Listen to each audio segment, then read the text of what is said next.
Okay, looks like we're back. Okay, cool. But yeah, I saw that follow while we were disconnected, so thank you, Chrono Dran.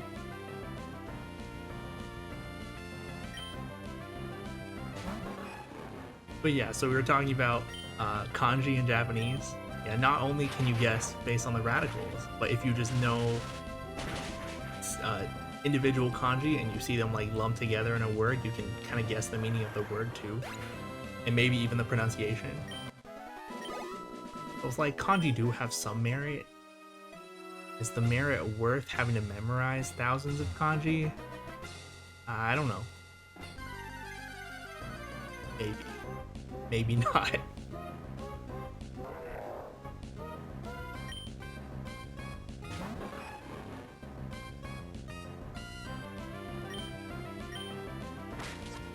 Ugh.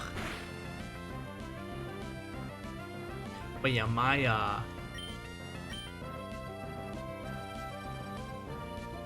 Japanese is learned mostly through consuming Japanese mahjong content. That's what I've been doing for the past 3 years. After learning like all the grammar and stuff in high school, I just like pick up words or I guess vocab and kanji based on the mahjong content I watch. I'm too lazy to do any directed study. I guess we should switch.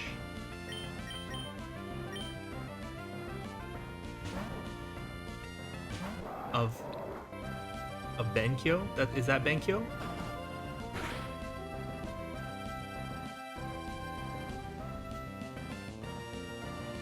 Yeah, okay. I was like, I haven't seen it in so long, I was not sure. I don't even know what the first kanji means on its own. Obviously, the second one is strong, but... Oh, he used protect? I was like, why didn't he die? Like, oh, he used protect.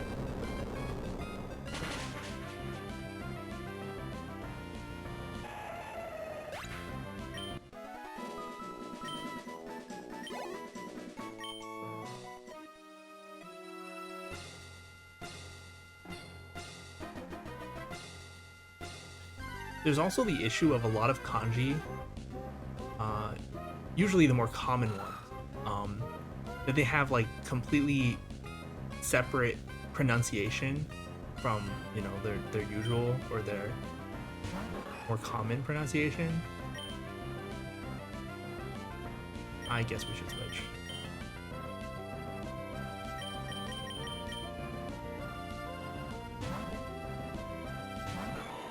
Oh yeah, yeah.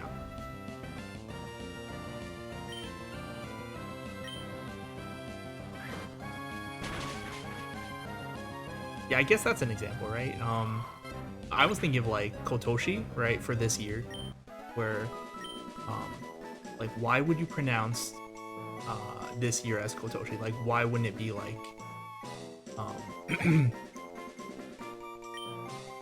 like Konnen or something? I think Konnen is also technically acceptable, but like no one says that. You say Kotoshi, right?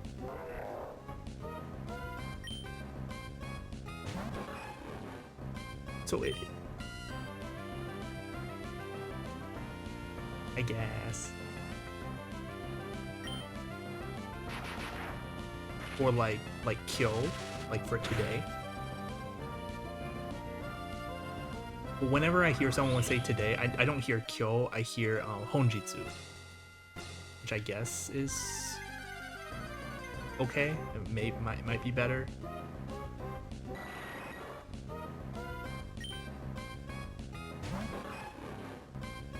It's just like weird. But then those are the kanji that are so common that you end up memorizing them regardless. Okay, that makes sense. Yeah, that's kind of what I figured.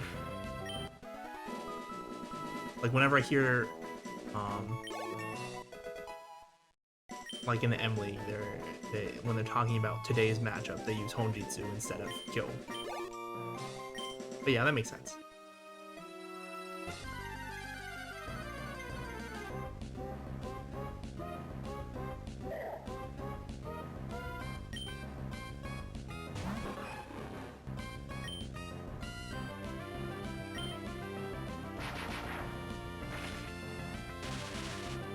But yeah, for my Japanese skill level, I'm quite good with the grammar.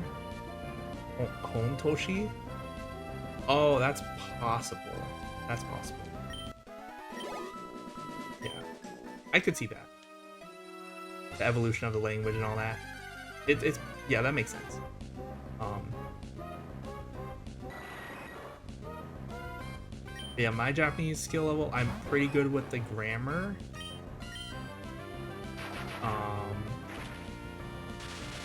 Like I said, I'm too lazy for directed like study, by which I mean memorizing a ton of kanji. So I'm not so good with kanji, and most of my practice is just listening comprehension. So that's what I'm best at. Reading is also okay. I might have to look up kanji though.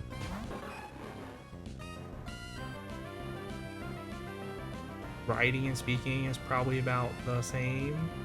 Like my accent, can you call it an accent? I guess my pronunciation is good. But I never get the chance to practice speaking.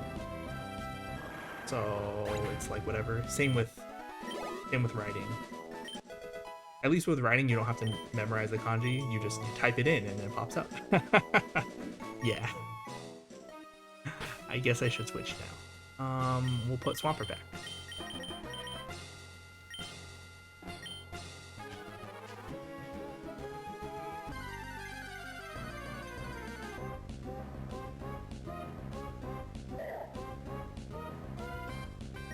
Makuhita, we should be able to waterfall, right? I don't want to waste this surf.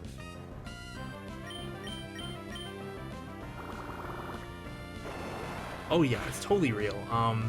Whether or not the way people speak in anime is good to learn from, that's a different story. Whole other story. Probably depends on the anime. I felt like I learned a lot from Detective Conan. I was super into Detective Conan for a while. I watched like the first, I don't know, 800 something episodes. It was a while ago though. But like, you know, they use a lot of different words. Because, you know, doing different murder cases all the time. So I felt like I learned a lot of different words from there. Another one that I've heard was good was Polar Bear's Cafe. They speak kind of slowly and pronunciation is clear and all that, so. And kill. Guess all Mudshot.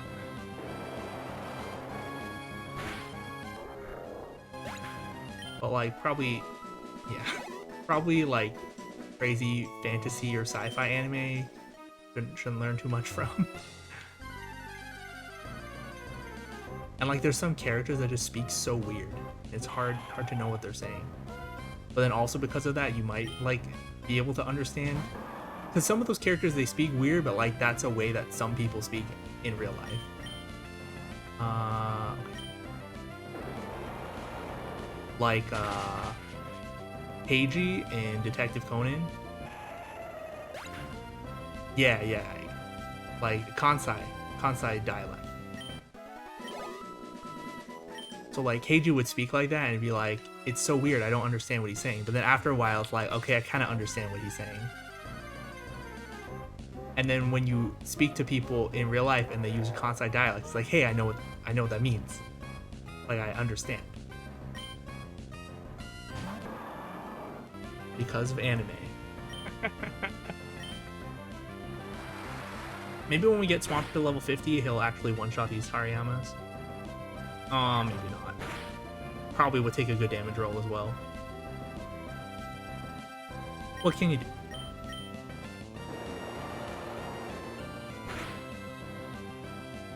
But then there's like also some characters in anime who speak in a completely nonsensical way. Datebayo. I think you know who I'm talking about. But then there's also like less ridiculous ones, like the anime characters who speak like old people, like stereotypical old people. I mean, it doesn't change the way they speak too much. Like they use a few weird words. Maho from Yu-Gi-Oh! Season 0? That's the only Maho I know.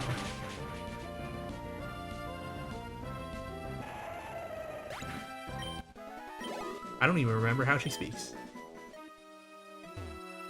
I don't watch that much anime, to be honest. I could probably list all the anime I've watched because there's just so few. Comparatively, I know there's like thousands and thousands of anime, and like people who are into it will watch like hundreds and hundreds, but I just watch a few. Mako from... Oh yes, exactly. I was like, exactly, that's who I was thinking of. She speaks like an old person because she grew up in a Jonso. It's like, okay, I could see that a little bit, but you know, people other than old people attend or go to Jonso. Oh, it was that one. Yeah. Okay, that makes more sense. Yeah, I think you're right. But yeah, it's like, and there was a character in this game, in Pokemon Emerald, and they're like, I mimic how old people speak. And I'm like, oh, I know exactly how they would speak in the Japanese version. It's like, that's unrealistic. It just gives them a quirk, I guess.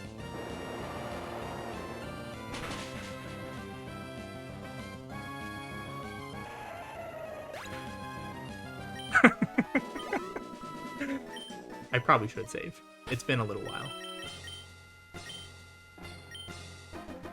Even though all we've been doing is grinding.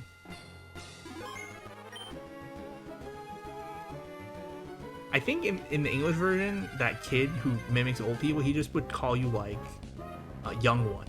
And that would be like, this is his way of saying that he's old.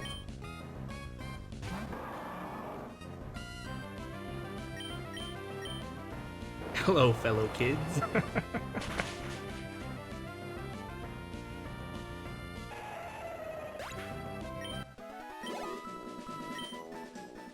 How's Weezing doing? 38? Okay. We're getting there,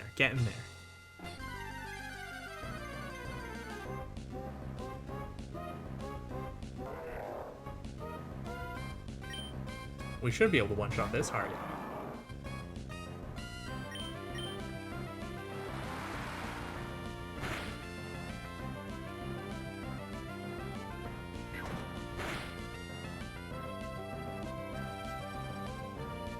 Do you do you read the Saki manga, Chronogram? I guess Waterfall.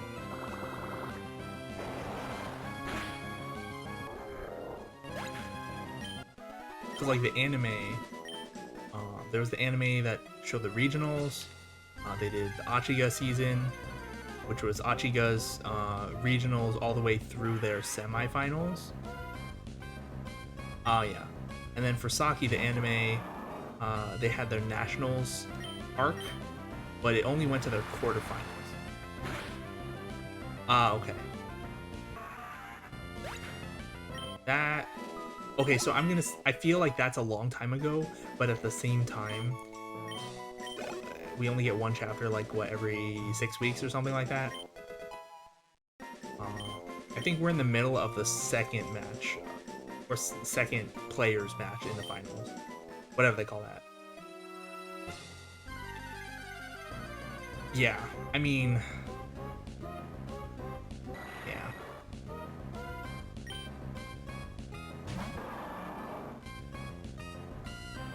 What can you do?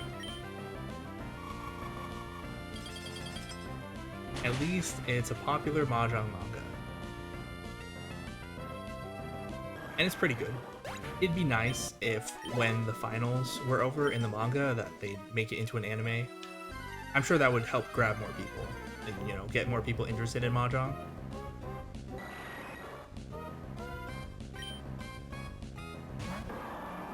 I don't know, Saki's, or I guess the B side of the semifinals, because the A side was Achiga side, and that was great. Like, that semifinal match was great. But the B side, Saki side, it seemed kind of lame. I didn't enjoy it that much.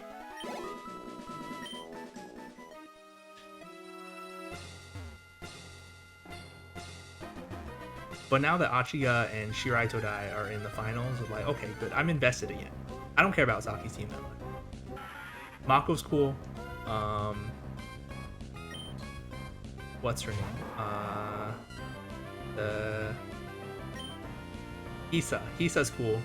I don't really care about the other people.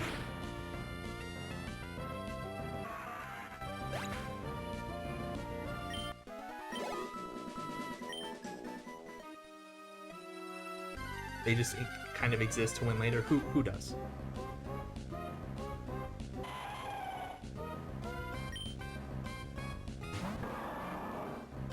Saki's team? Yeah. Because the name of the manga is Saki, so you know her team's gonna win. Not even a spoiler. Even though Achiga should really win. Achiga's best team.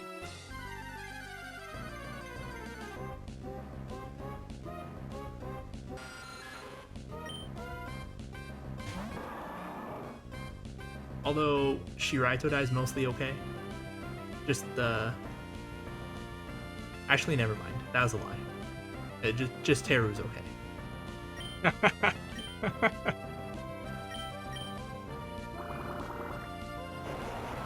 Yeah, the other final team, I have no investment in. I don't know. Okay, like...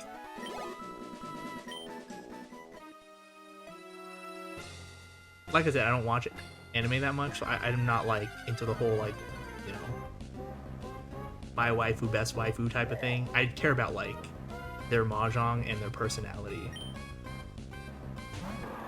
And, they even talk about it in the anime. They're like, oh, Shiraito Dai's team is not even the best 5 players from their school. It's just, you know, Teru's team that she built. And Teru's great. I like Teru. But all the people she picked, they're whatever. Like the Fisher girl, what is it, her name, Seiko? Matano Seiko, something like that. She just like popped up all the points Teru won. Like, how did anyone ever think she was good? Yeah. Like Teru went like nearly 200,000 points, so she's like plus 90 something thousand, and then by the end of it her team was not even first in the semifinals.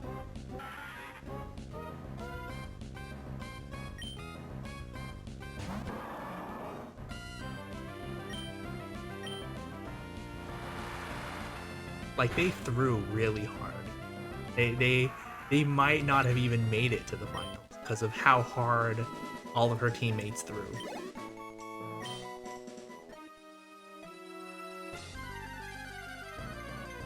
Why do you like Shiraito Dai, Chrono Dren?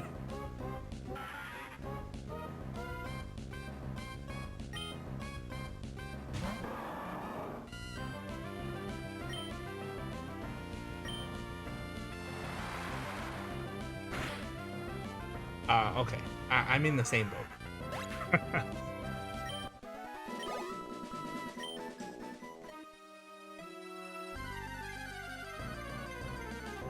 We have like 5 serfs left. Oh, Aaron.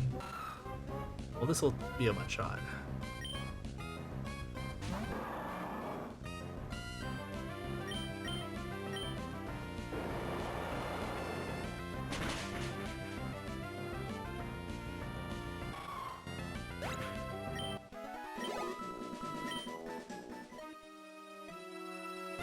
Yeah, that... I mean, that might happen in the finals. Like, I don't know, Shiraito Dai, maybe the other 3, after Teru wins a bunch of points, the other 3 will throw really hard. And then Awai will have to get a Chiho or something to catch up, who knows? But I feel like, I think we talked about this in one of our icon streams before, but like, he mentioned like Awai's power is just really lame, because it's just like, oh, you just double Rishi and then you just don't even play. And like, I agree, it seems boring, but I feel like they're gonna do something interesting with her power in the finals. I wasn't thinking Chiho, although that might happen. I was thinking something else.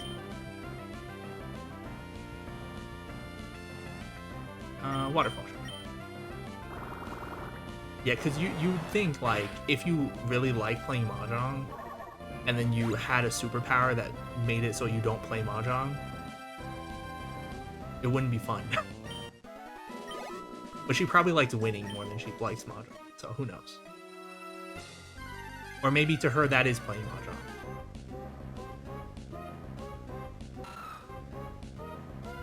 Who knows? They'll probably develop it more when we get to that point, you know, in a few years. Maybe more than a few years.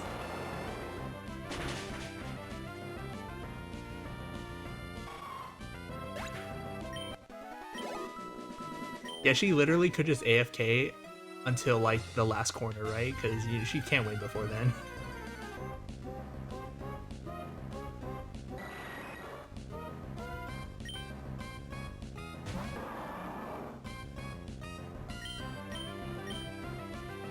We've only used 2 ice beams up until this point. This is the 3rd. We haven't run into many Golbat, I guess.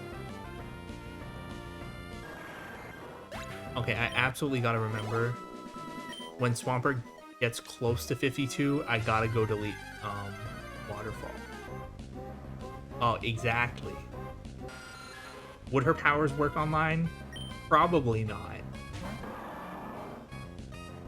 What if she played on, like, Mahjong Soul and they don't show the wall?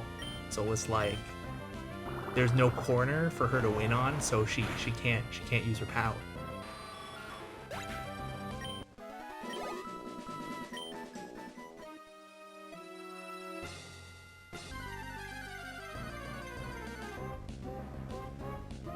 Oh, in the PSP game? Oh, okay.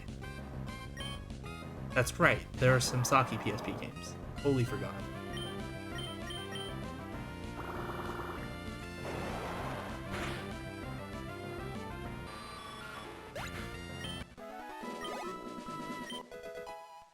Weezing's at 40. Okay, we're getting there, getting there.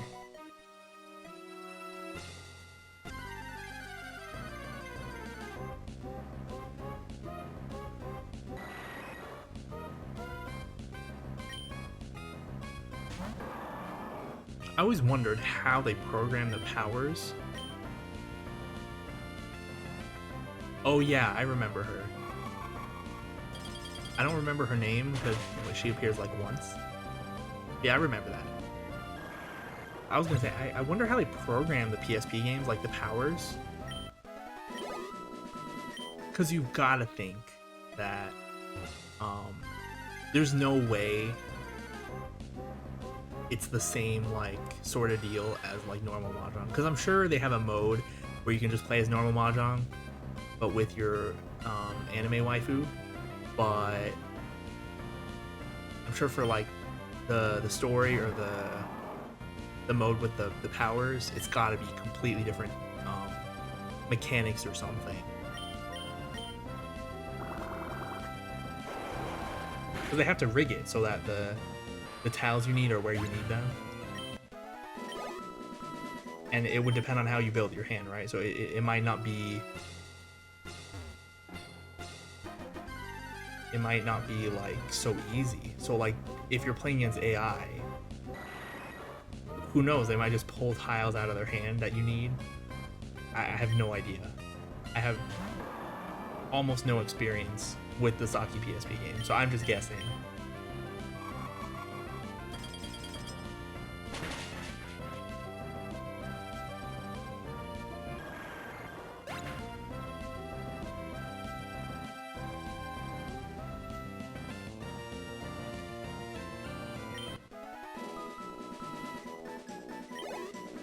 But there are some abilities where it's like,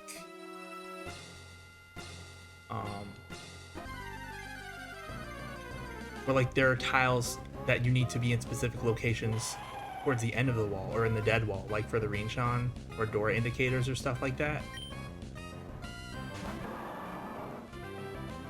So if they Tsumikomi that, or, like, stack the wall, they would have to do that either at the very start of the hand, or they'd have to continuously stack the wall throughout the hand, and I'm wondering which one it would be.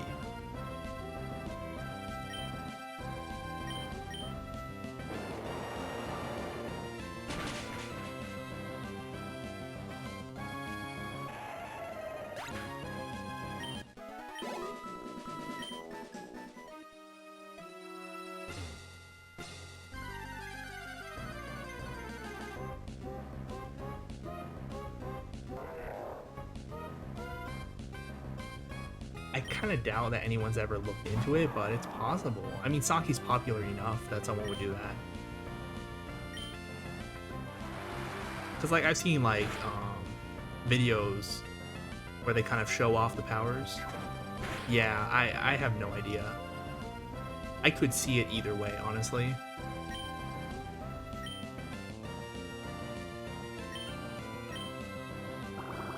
Touhou Unreal Mahjong? I feel like I've heard of that, but I don't know anything about it. I remember seeing, like, a screenshot from a Touhou Mahjong game where, like, there was an Akadora for literally every single tile. Is that the same game?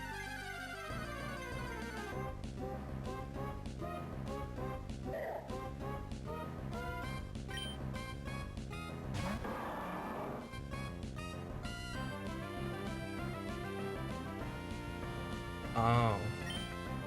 Sounds gross. Oh, you know what? Let me just do my Pinfu Dora 10. 24,000.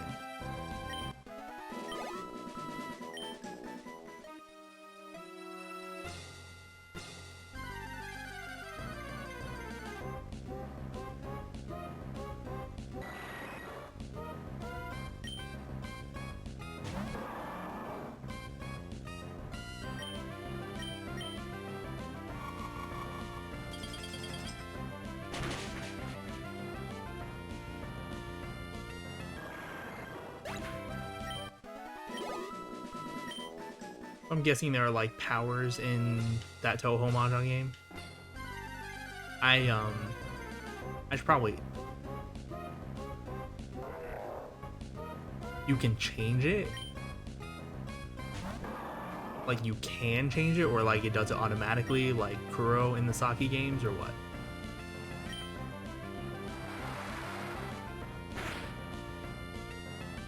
Because I know in the Saki PSP games, with Kuro, if you con, then you just get like a bunch of Dora, or you draw all the Dora or something like that.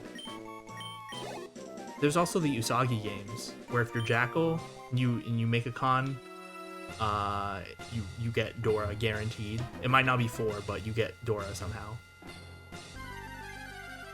Same with Ura, you just guaranteed get Uradora. That's a little bit more tame. Because the way it works, it feels like they don't pull tiles out of other players' hands. Yeah. You have to like charge and stuff for it. That sounds like the Tetsuya games, like the cheating powers, where you have to charge your cheating power by slamming the tiles when you discard. Yeah, there were multiple different Tetsuya games. Obviously, they all involve cheating, but yeah. It's like, oh, if by slamming tiles you get more cheating power. Like, wait, what? How does that make sense? I don't know. That's just how they did it. Oh, we're out of surf. Time to recharge. And maybe put someone else in the front. Oh, we knocked him out in one shot. Get off the bike. Cute.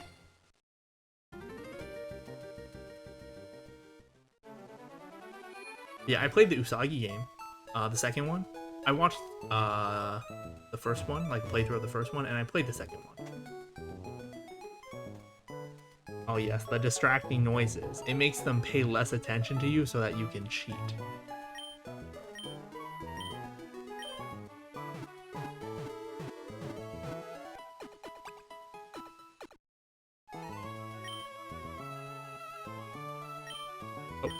Mashed A too much.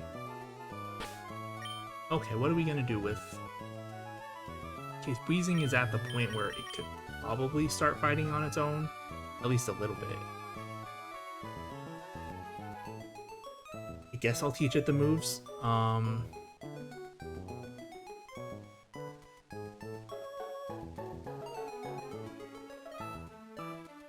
Yeah, Thunderbolt, Fire Blast, I guess. We'll go. Yeah, I'm just double checking. I pulled up Bulbapedia. Just double checking its move list. Yeah, we're not gonna teach it anything else. I'm gonna hold on to Shadow Ball because we're not going to use it right now. And, you know, we can only get one of that TM, but, you know, Fire Blast we can easily get. Thunderbolt we can get for 80k, but we can get it. Where is Fire Blast? You know, I'm actually going to teach Thunderbolt first. Oh no, Fire Blast first. Because if I accidentally override Fire Blast somehow, even though I just saved, that would be not as bad as accidentally overriding Thunderbolt.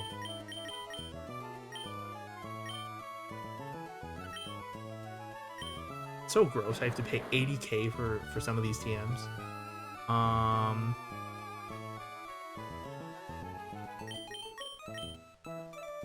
80k.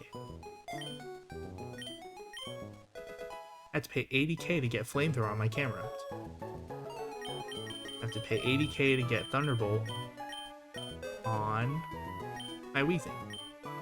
Which I don't know how it can learn Thunderbolt, but it can.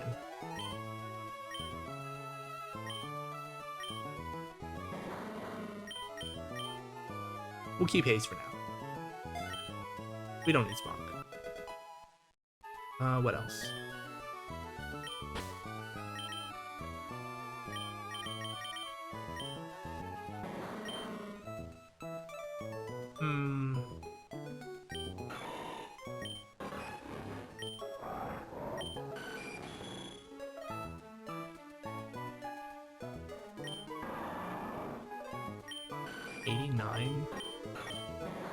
Okay, so Weezing's stats are getting up there. The fact that we have given it such powerful moves should also help. Oh, I need to rearrange his. Hold on. What order do I have these in?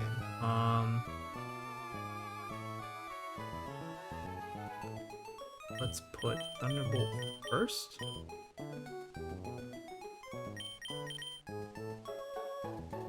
Shadow Ball will probably go in the 3rd slot. Fire Blast can be... This is what I want.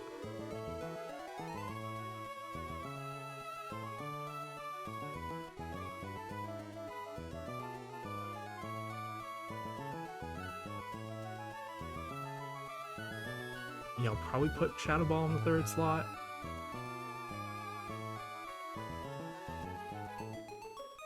I guess this is fine, right? Fine for now, anyway. Alright. Save again.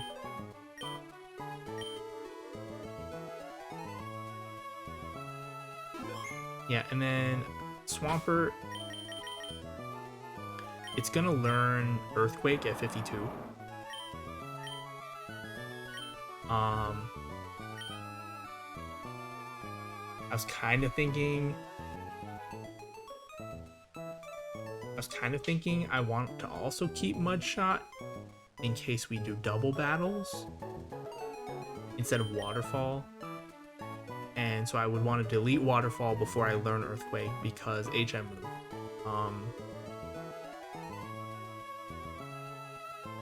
Yeah, I think I'm gonna do that. We just got to 51. I mean, if I change my mind later, I could always just use the Waterfall HM on Swampert again. Like, I don't lose anything for dropping Waterfall. So I think for now, that's gonna be the plan. I might change my mind, but in any case, I'm gonna make sure I forget Waterfall before Swampert levels up anymore. So first of all, put Skarmory back in the front. I'm gonna hold off on putting Weezing in the front for a little bit. Yeah, because, like, honestly, in single battles, there's no reason to use Waterfall over Surf, and there's no reason to use Mud Bomb over Earthquake. Oh, I should get on my bike. But in double battles, Earthquake hits the ally, but Surf does not in Gen 3. So I was thinking Mudshot would be better in case I just want to target one opponent with a ground move. Especially if, like, one of the opponents has Levitate and the other one doesn't. And then my ally doesn't have Levitate, and it's like, do I want to hit my own Pokemon, just hit their Pokemon with a ground move? I don't think so. But Surf only hits the opponents anyway, so feel like it's fine.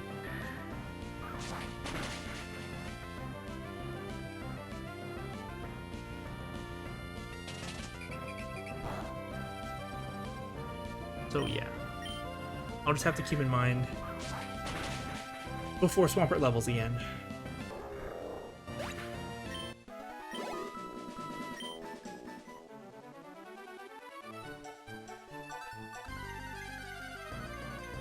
Anyway, we're talking about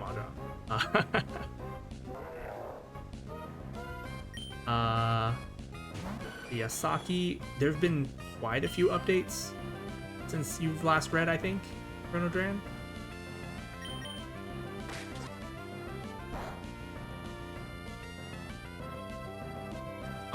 Oh, that's right, he used Fake Out.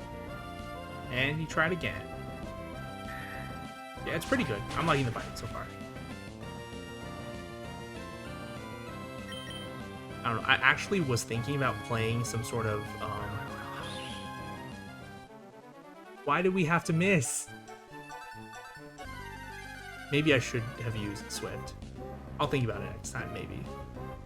I was thinking about playing some sort of Mahjong game, like some gimmicky one for a stream sometime, but I kind of decided against it. The one I was looking at was the second Usagi game for the PS2.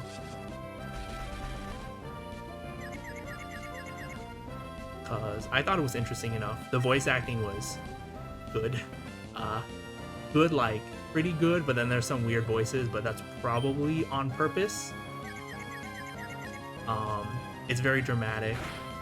There's a lot of neat animations. I enjoyed it when I first played it, but I first played it like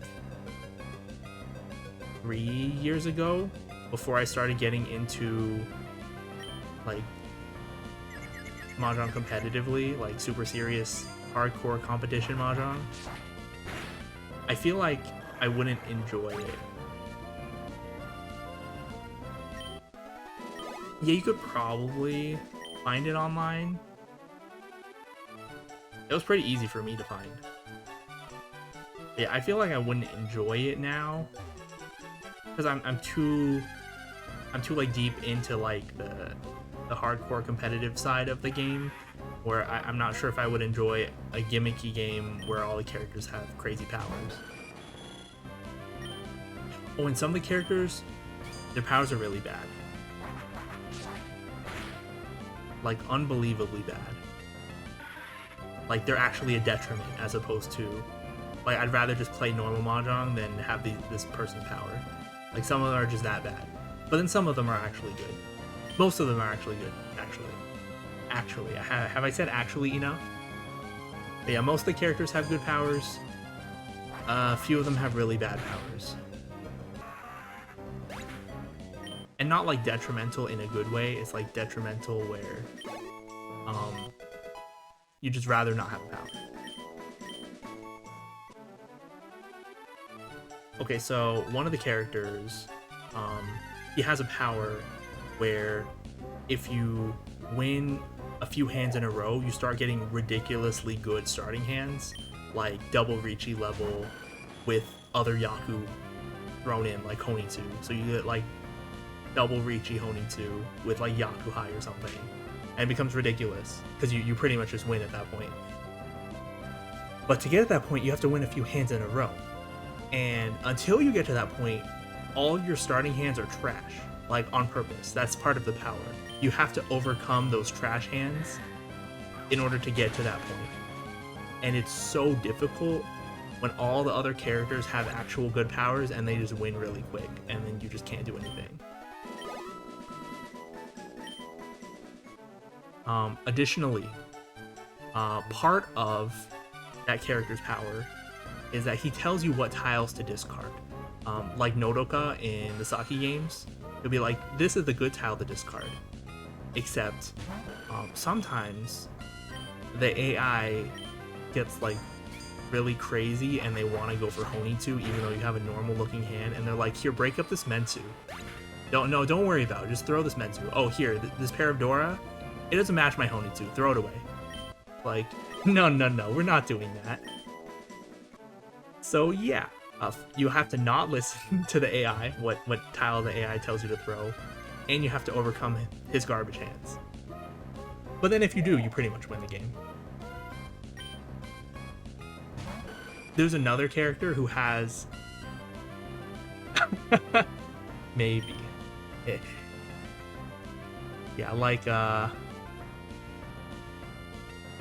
power, the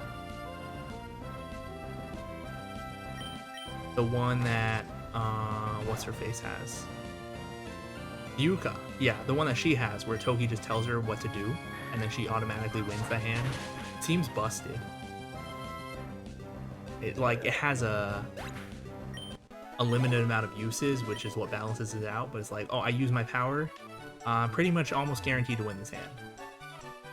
Unless someone else has an even more broken power that guarantees that they'll win the hand instead. But yeah, this guy in Usagi, his power is trash. There's another character who has a similar ability. She does like the same sort of thing, except she doesn't tell you what tiles to discard. Her hands aren't as bad as his to start out with, but then her hands also don't get as good as his when you know, unlock the full power. So kind of a slightly better version of his power, if you can call it better. I don't know. They're both pretty bad. They're the characters who I would consider to have the bad powers.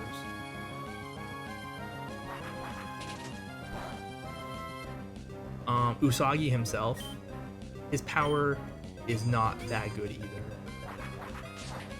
In the first game, his power was amazing.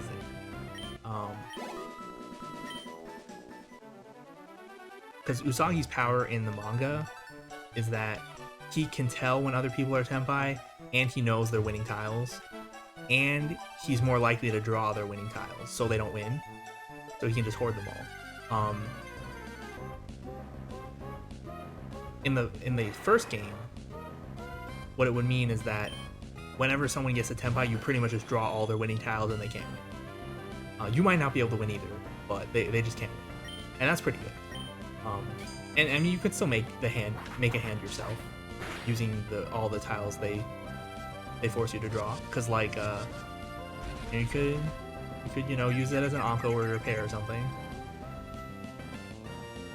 I don't like this. We're switching.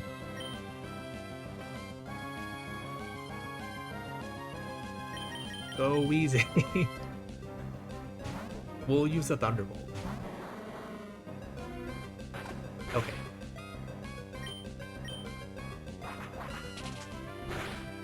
But yeah, in the second game,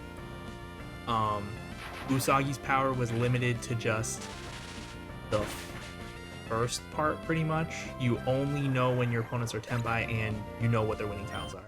So their winning tiles will light up in your hand, so you just don't throw them. But he doesn't really draw the opponent's winning tiles very much. Like, maybe they have a slightly increased chance, but it's not significant enough so that the opponents just can't win. Yeah, I mean, that's the ideal, right? You just like, haha. Just like, I have all your tiles. Good luck winning. But no, in the second game, his power is not that strong. His winning tile magnet is really weak. So his ability ends up becoming kind of useless. He's okay to have as your partner, I guess. Because the main plot, I guess, of Usagi is all like 2v2 games where like you and someone else from your group are on a team and you're playing against a team of 2 other people. So if Usagi's your partner, he will signal you when one of the opponents gets to Tenpai, and that's nice. Like if they open or if they're Dama, he'll like signal you. He'll be like, someone's Tenpai, watch out. But then if they Riichi, he'll be like, hey, someone's Tenpai, watch out. And you'll be like, thanks. I would have never guessed. Okay, we were confused this time, but we did more than half with the Steel Wing, so I decided to stay in. I'm paying a little bit of attention to the Pokemon game. But yeah, so Usagi's kind of okay as a partner. Not the best. The best partner you could probably have is Yukihyo. That's Snow Leopard, I think. She pretty much just like, if you give her enough turns, she'll just win like a Riichi Patsutsumo. Because her power is that she just gets good hands and good draws. That's a good power. A very good power. But, you know, just give her to the end of the first row and she'll Riichi and then she'll get an Ippatsutsumi. So when she's your partner, you can just let her... Oh. I could see how you would think that. That's entirely understandable. If only, right? No, it's they're all like teenagers who have animals as their code names.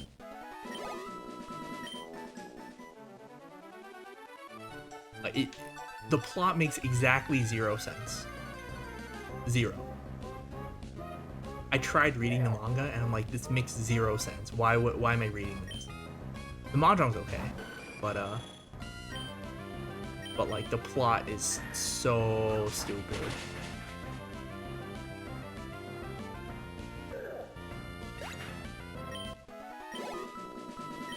And to summarize the plot very briefly, it's that this one guy, he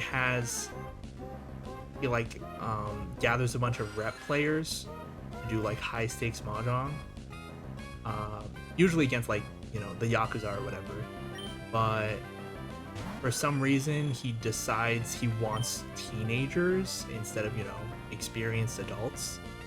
So he just rounds up a bunch of teenagers, and his organization is called Zoo. So all of his players have animal code names like Usagi or Yukihyo, you know, or Jackal. I mentioned Jackal earlier. And they get codenames based on their, you know, superpower. Like Usagi can like sense when other people are tenpai, so he's like a rabbit or something. I don't know. But then the reason that this guy, the guy who runs Zoo, the reason he gives for wanting teenagers is so dumb. It's like, it's because they're free. Like they're carefree, kind of. Like, not, he didn't say carefree, he said like free. But I guess it's because they haven't been like, you know, beaten down by the world. I don't know. It didn't make any sense. So I thought it was stupid. Like I said, I enjoyed playing the games, but the plot, it just, there might as well not be a plot. It would have made more sense if they were like team for a tournament like in Saki, honestly. The plot is they play mahjong, yes. If that was it, that would make more sense than what the plot actually is.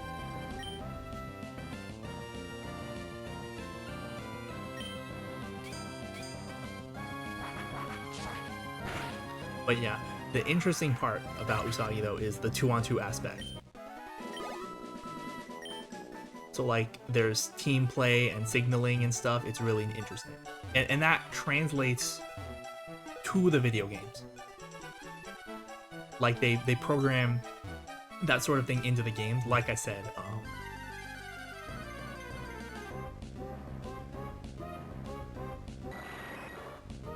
I should write one of my own stories. I had an idea a while ago. Like, I wanted to make a furry mahjong manga, but I have about 0 artistic skill, so yeah, it never happened. I was thinking it'd be like Obaka Miko. Have you heard of that? It's another very famous Japanese mahjong manga. It's kind of old, but it is very famous.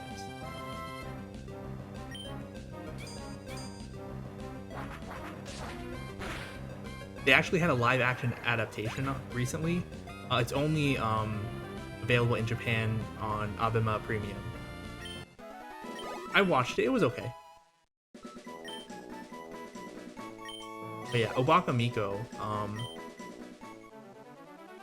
It was a manga where. Actually, let me look at. How we doing? Well, the people we've been training are 50. I guess we can keep going. Yeah. There's like this really famous pro who won a big title, but then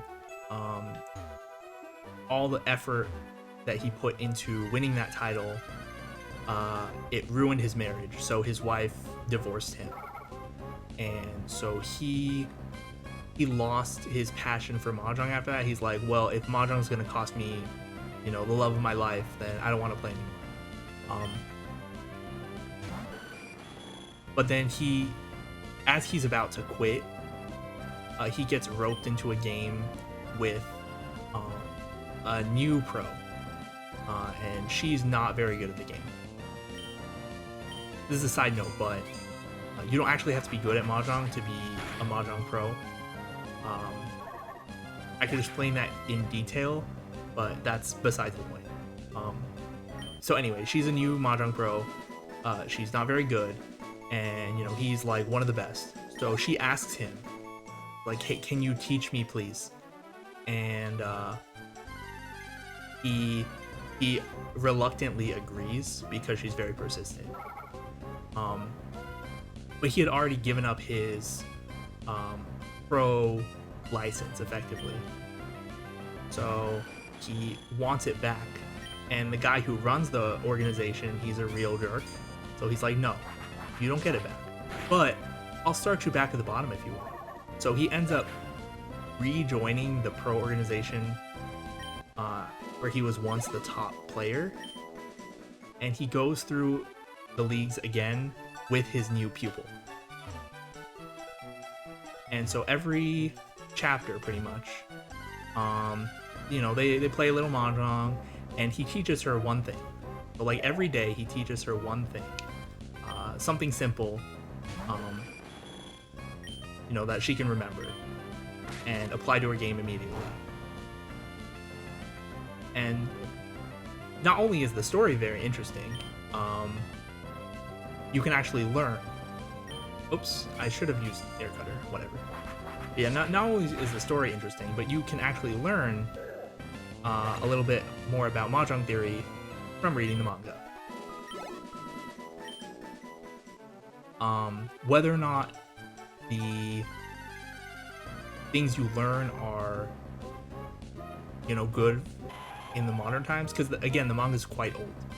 Might be like 15, 20 years old, something like that. So some of the theory is outdated, because modern digital theory has progressed a lot in the last 10 years, I think. So a lot of it's outdated. Well, not a lot. Actually, just a few things are outdated.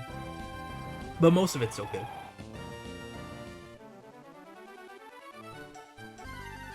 But anyway, interesting story, and you can learn about it. So, learn about mahjong strategy. So I was thinking, like, if I wrote a furry mahjong manga, it would be something like that. But not only that, but most Westerners don't know anything about pro mahjong in Japan.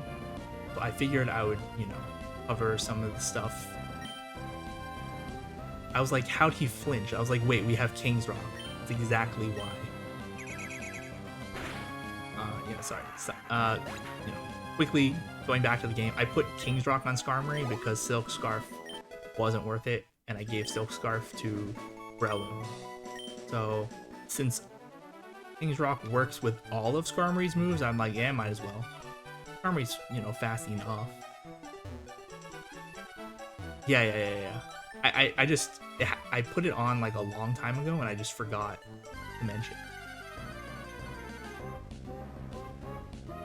But yeah, so what? No, if in Wild Battles, knock off uh, even in trainer battles, if your item gets knocked off, you just get it back at the end of the battle. You just pick it back up, and the Pokemon has it again. See? It still has it.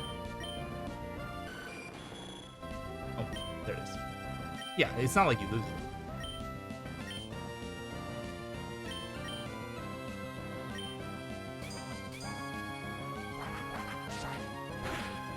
But yeah, so I was thinking if I wrote Mahjong manga, I would want to cover some of the, well, not some, but like a lot of the things that Westerners don't know about, like pro Mahjong culture in Japan, like the history.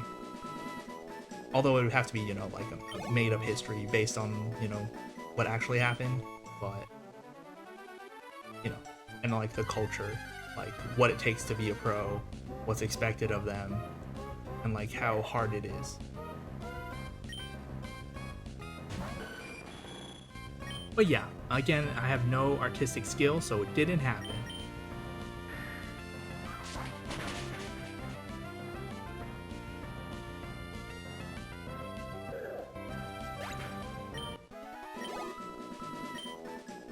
We're kind of getting there. Slowly, slowly.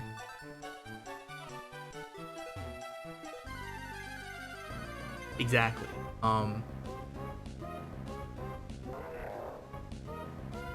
So the pro, like the word professional has a different connotation. Or not, I guess not, well, yeah, kind of connotation, kind of meaning.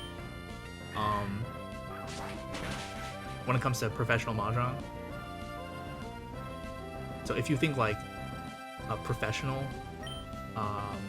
in Western culture, it means they're getting paid money to do that.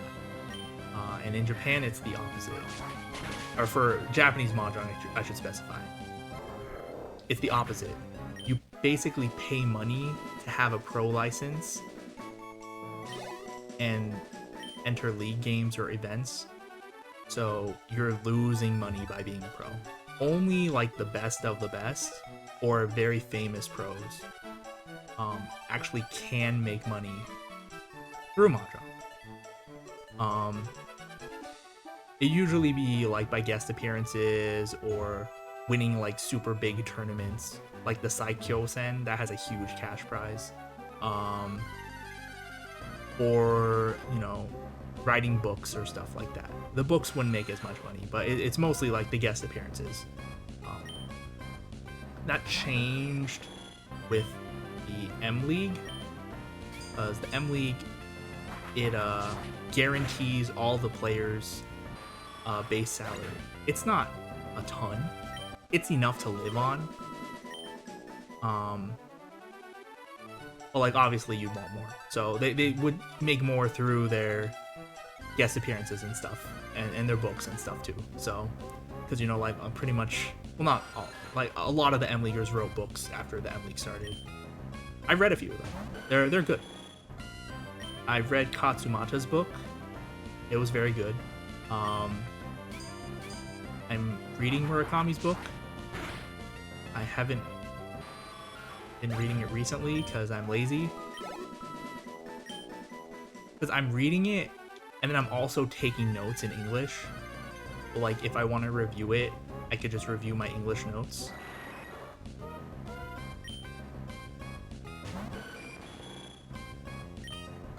Oh, I'm out of Steel Wing. Should have paid attention. But yeah, Murakami's book so far super, super good.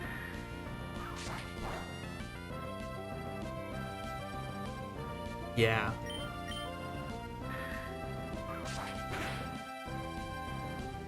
I'm kind of used to translating stuff from Japanese into English when it comes to Mahjong, because that's like my area of expertise. But oh, whatever. I'll just hopefully kill with Swift. Got confused. Okay, good. But yeah, it just takes a long time because the languages are so different. Oh, I should have changed Pokemon in the front. Good. You know, I'll still change. Okay, we're going to throw out my neck trick. Yeah, the sentence structure is entirely different.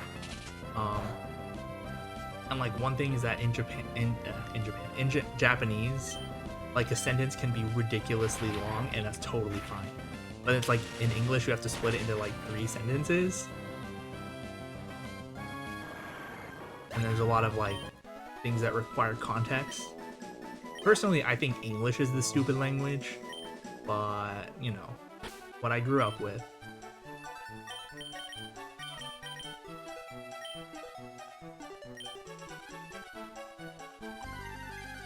Yeah, exactly.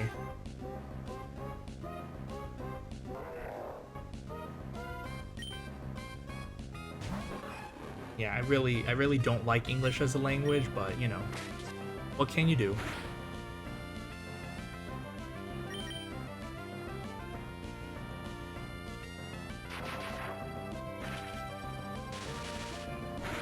But anyway, yeah, so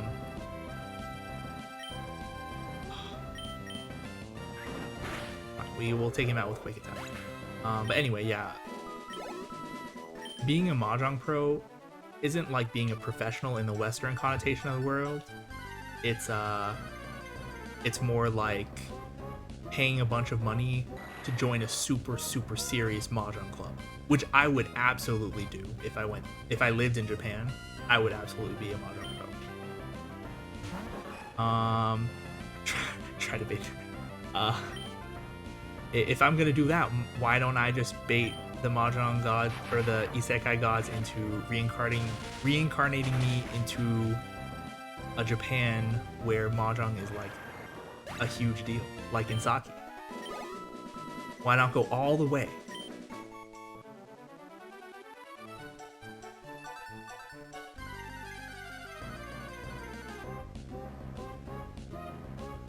But yeah, if I lived in Japan, I would absolutely be a Mahjong pro. Even if it costs a bunch of money. Like, the pro license is like, what, $100 a year? 100 USD a year? Something like that? I guess we'll Thunderbolt. Not a year, a month. I misspoke. It's like 100 a month. So it is a lot. It is a lot of money. But, you know, if you get to play really good Mahjong, I'm down.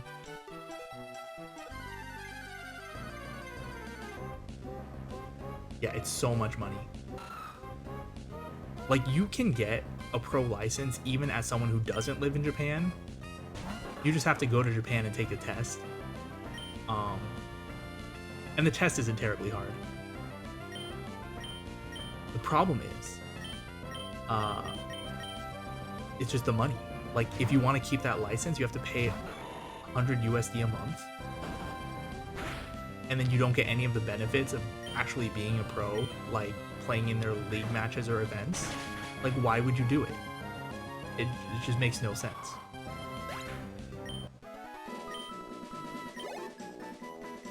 Oh, welcome back, I Am Butter. We were just talking about Mahjong. Still grinding here. Another Aaron.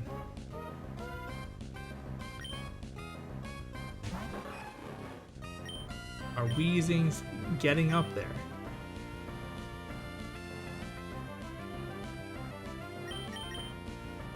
Okay, so in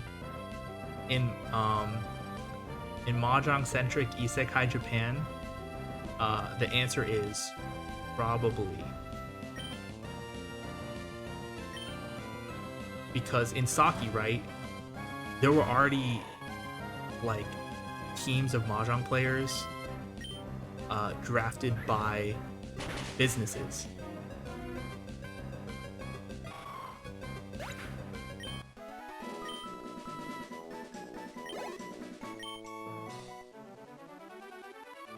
Well, that's unfortunate.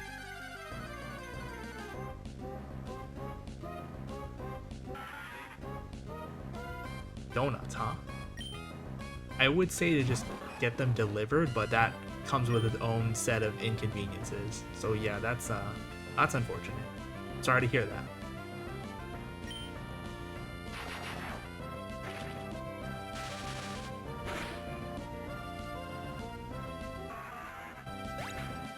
Donuts are good.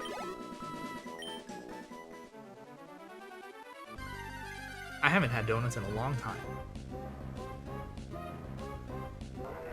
Mostly because I'm not gonna go out and pick up donuts in a pandemic, but yeah. Even before that, I didn't really have donuts very much. But they are very good.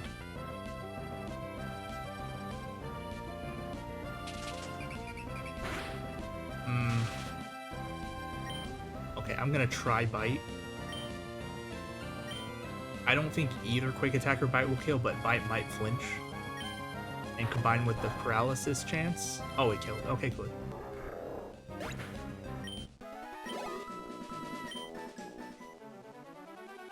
Anyway, yeah, in Saki, right, there's already big businesses that have teams of Mahjong players. So I would assume that being a Mahjong pro is profitable in Mahjong-centric Isekai Japan.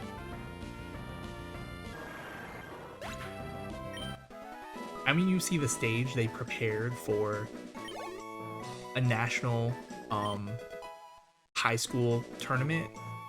It's ridiculous. It's like the M League studio, but like it's crazy, and it's built just for that. Come on, Mahjong has to be that big of a deal where they'll build like a sports stadium level thing just for high school Mahjong. Not even pro Mahjong, high school Mahjong. A Viking? I guess, okay, so I'm guessing you're a Viking in Assassin's Creed Valhalla.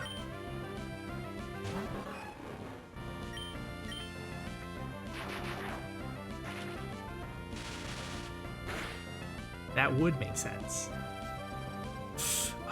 Oh no, we wasted a Thunderbolt.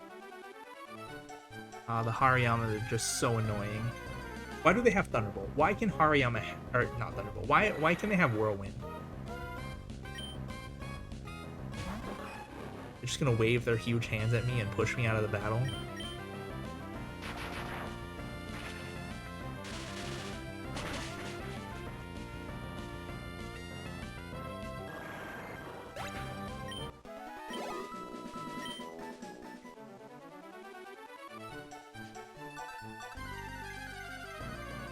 Weezing had a move that would be super effective against Hariyama, it'd be good to level it up here, but it doesn't.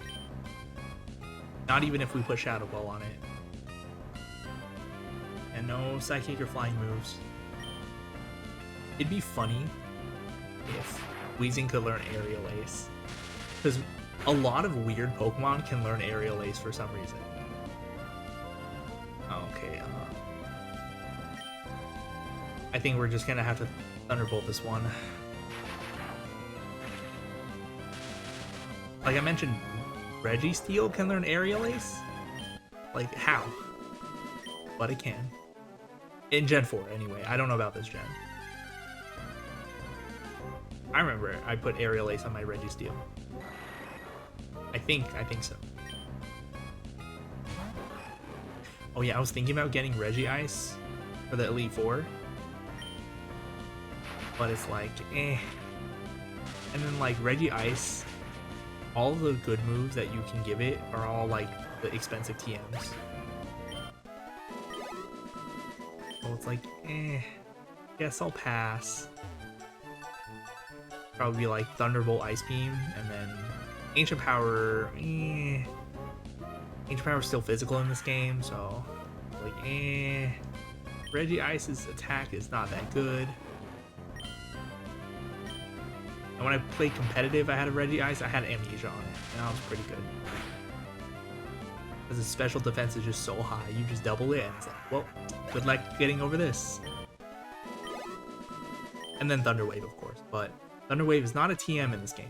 It's a move tutor move. That is post-game.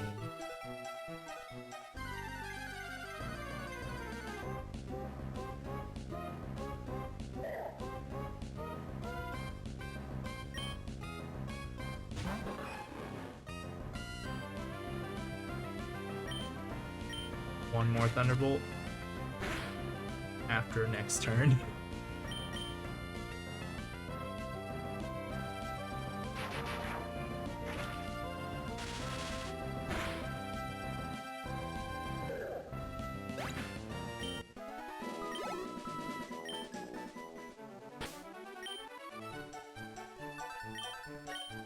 Let's go ahead and switch.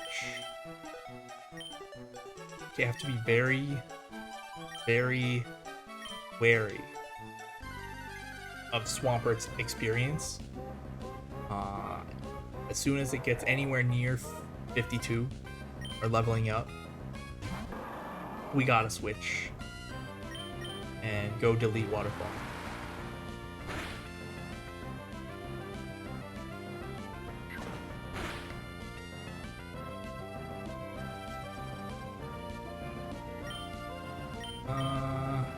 But for now, we'll use water.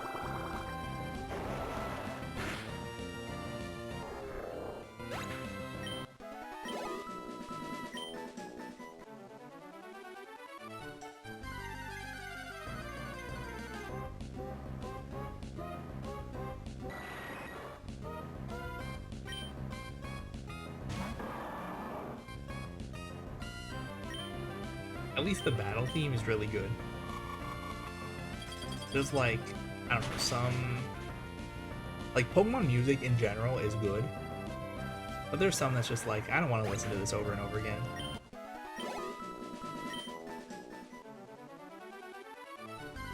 That reminds me. I didn't like Gen 5 very much. I thought it was really silly and dumb. But the music was great.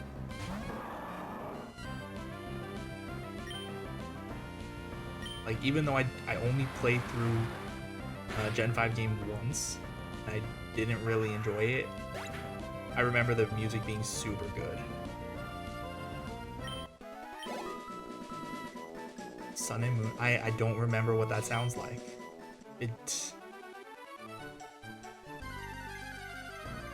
Yeah, I don't remember Sun and Moon's,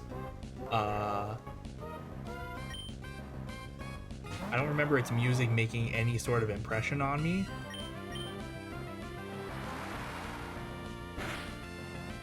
Like, the music I remember the most is from Colosseum. Oh, and then Cynthia's theme. Of course. Cynthia's theme. The Frontier Brain theme from Platinum. That was good. And then some songs from Black and White. Oh yeah, Cynthia's theme is great. Yeah, some songs from Black and White. The Team Plasma battle theme, that was good.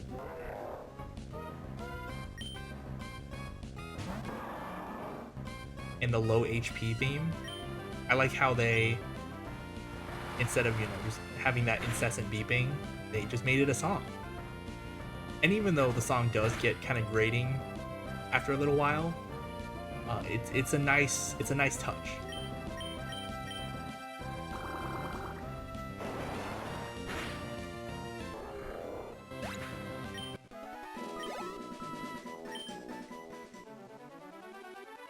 But yeah, the music in Colosseum was super good too.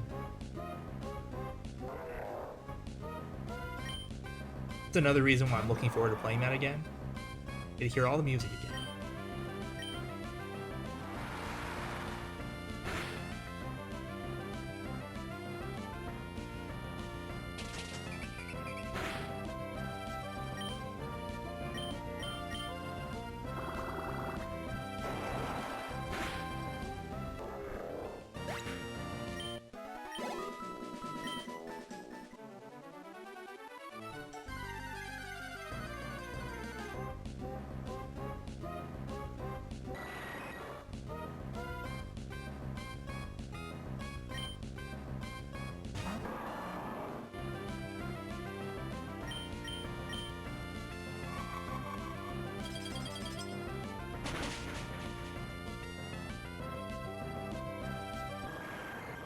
I wonder at what level will Weezing be able to outspeed the Golbat? Well, Weezing is probably getting speed EVs from us killing the Golbat. I assume Golbat gives Speedy Beat. That's just a guess. Explosion? No. Not in the story. In competitive doubles, yeah. In story, no.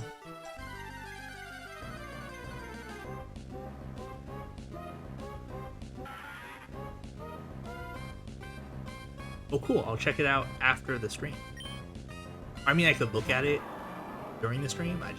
I won't be able to listen to it, I don't think. You know, Twitch and their copyright stuff. Let's take a look.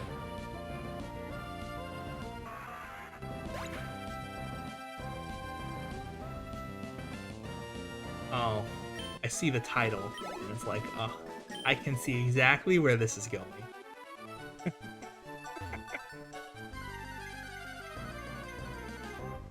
I will definitely give that a listen after the stream.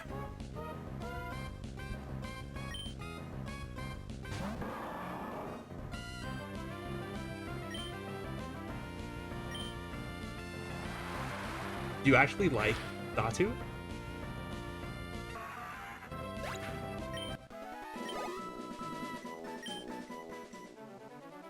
I always thought Natu and Xatu were like kind of weak, so I never used either of them.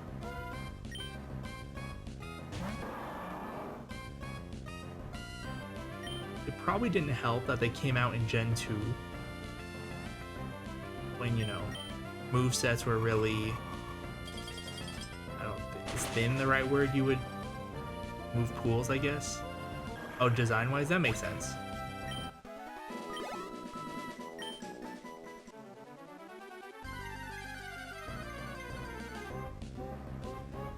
Aaron, okay.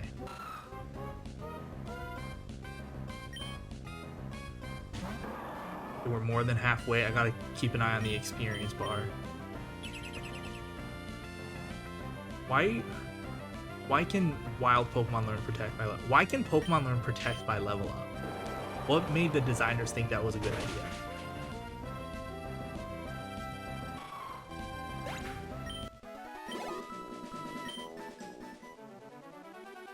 Like, literally, Protect is a TM you can buy for very cheap in every game. Just don't let anyone learn it by level up. Just go buy the TM if you want.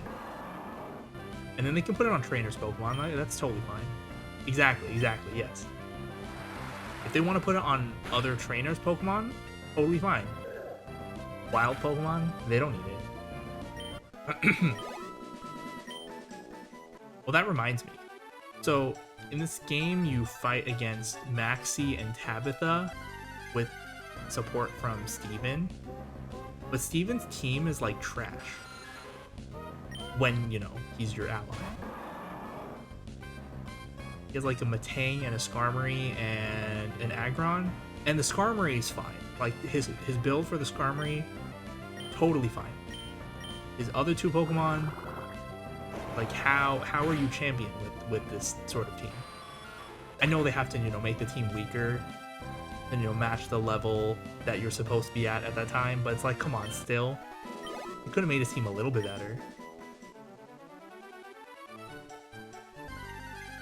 Like, his Aggron has all special moves and no stab moves, and it just randomly has Protect on it. And it's like, why? It has like Thunderbolt, Shoulder Beam, Dragon Claw? Like, why don't you have physical moves on it? That would make way more sense. Pretty much. I literally had to do everything by myself. Because he starts with Metang, and Metang, it just has Light Beam, or not Light Screen, Reflect, Metal Claw, and then some other move. Oh, it also had, no, wait, did it have Protect? I think it might have had Protect. I don't remember. I made a clip of my assessment of Steven's team, and it's like, this team's so bad. But yeah, so I did pretty much have to do everything by myself. And then when he threw out his Aggron, I was like, I don't care. I'm just gonna use Earthquake. I'll kill your Aggron. I don't care. But then he used Protect. I'm like, okay, good for you. I mean, he wasn't gonna do anything that turn anyway. Oh, Whirlwind. Let me check. How much EXP do we need? A little under 2,000. We do a few more. But yeah, Steven is I don't know. I would have preferred to, just double battle Maxie and Tabitha by myself. And not have Steven's help.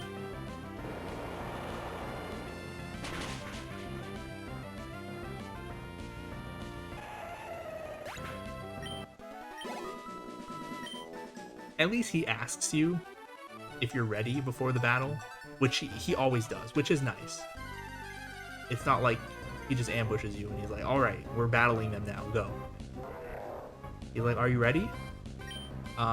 When you're ready, we'll start. Just let me know. I know, right?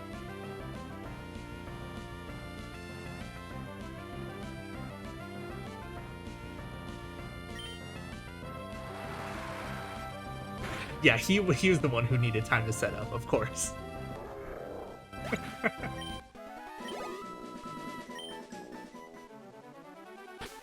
Hold on, how we doing? Okay, I think it's time.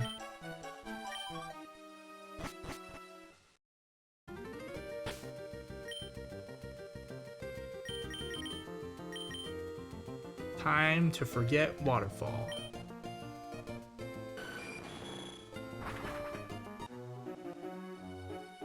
I guess I'll heal while I'm here.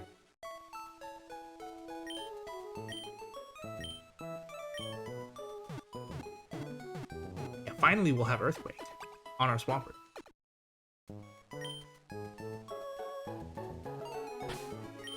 It just really... a contest? So like...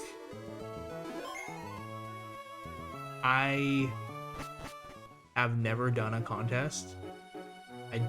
I know very, very little about them.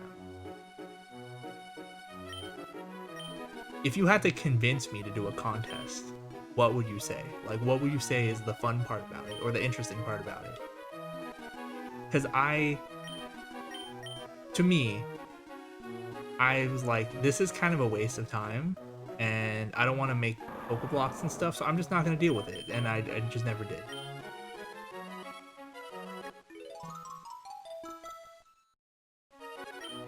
Okay, good.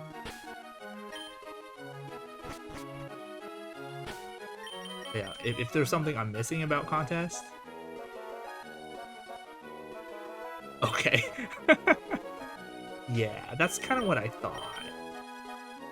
I thought maybe if you get some really cool prize for it,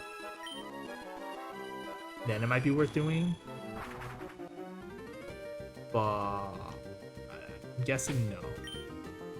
Okay, who wants to be back in the front? You know, we'll just we'll leave Star. Yeah, Swampert can be in the front for now. We'll get Earthquake real quick, so I don't have to think about it anymore.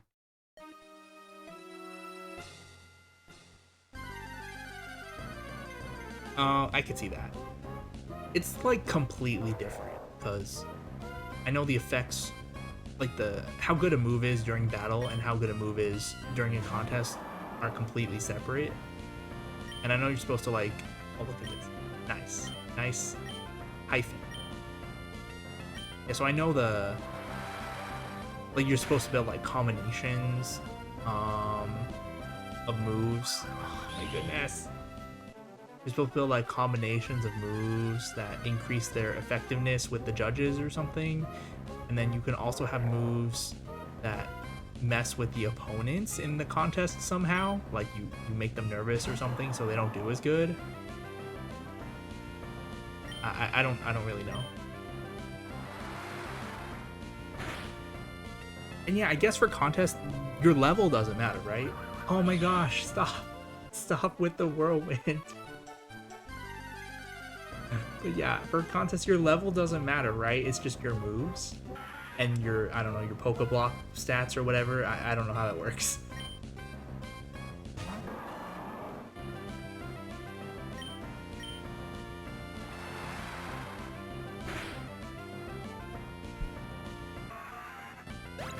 Alright, we got some EXP. Like 500 better.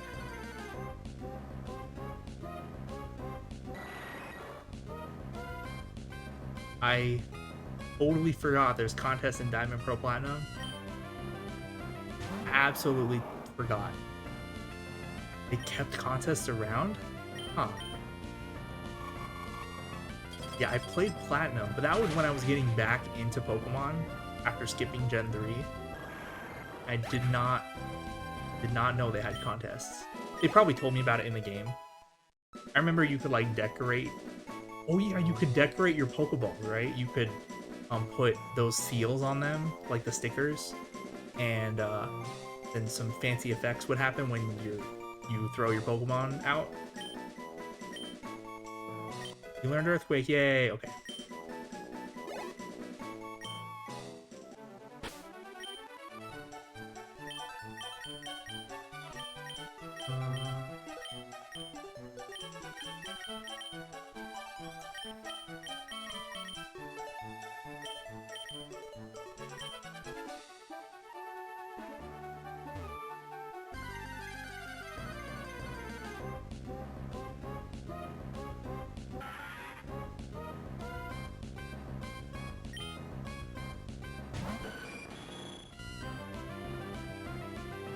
Oh, that's right. There were some with letters.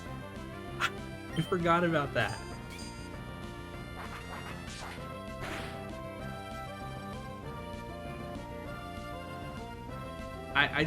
Yeah. I remembered like they have like little effects like fireworks or things like or flowers or whatever that would pop out. I totally forgot there were some with letters. Oh, what a bad idea that was. But yeah, I like that. It was silly, but it was free, so it was fun. Oh, that would make sense. I don't know, but that would make sense if that's true.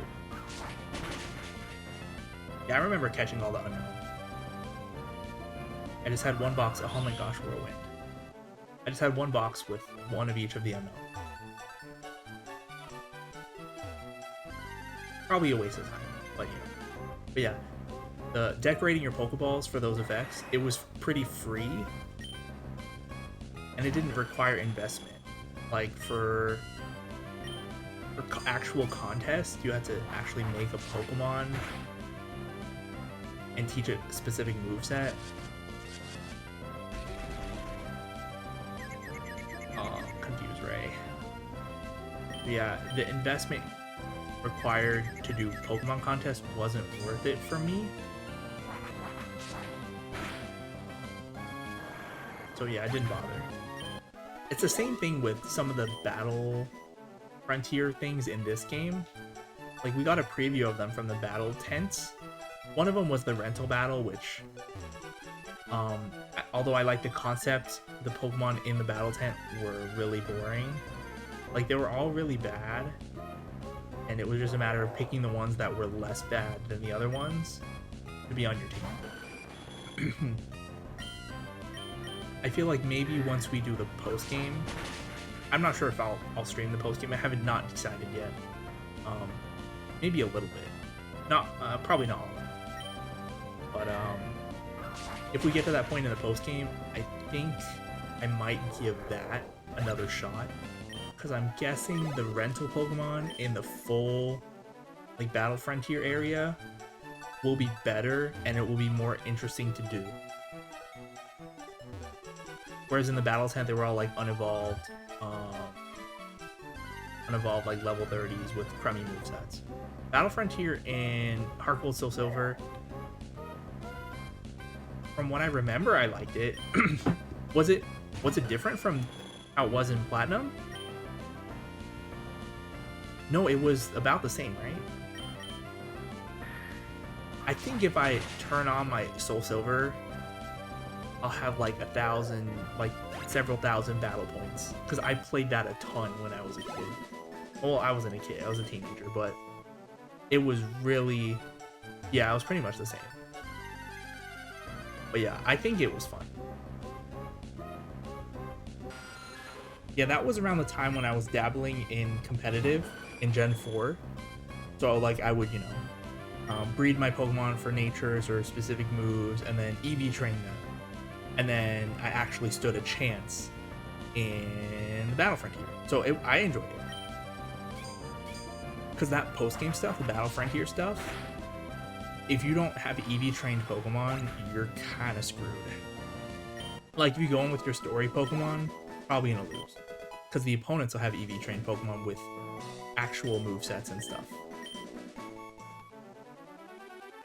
But yeah, I remember playing that. I wasn't even necessarily like trying to get the TMs or items or anything. I just enjoyed playing it, and like if I needed stuff from there later with the battle points, I could just buy them later.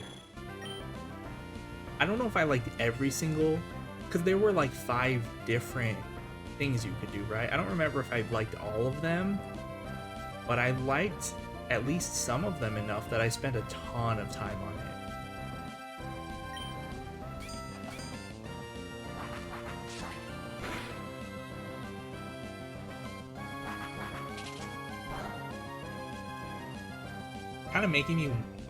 You're kind of making me want to go and get my copy of Soul Silver and see how many battle points I have saved up. Maybe the same with Platinum.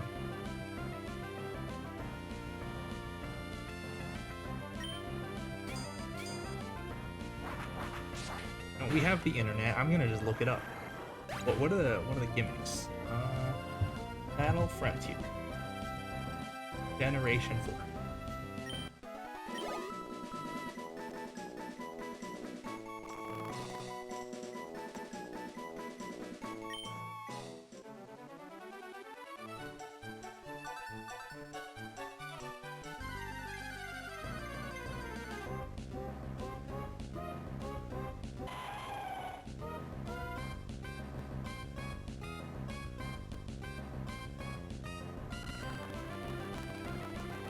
By Sludge Bomb, Dragon Pulse, Stone Edge, or Earthquake for 80 BP. That's a lot. Oh, we gotta switch. Can't.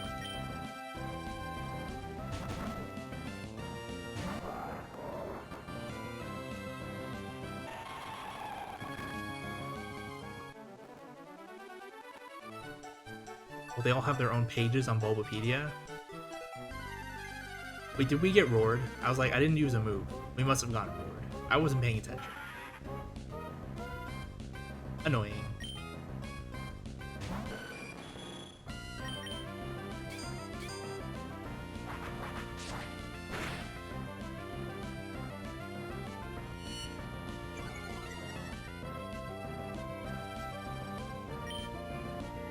I guess Swift.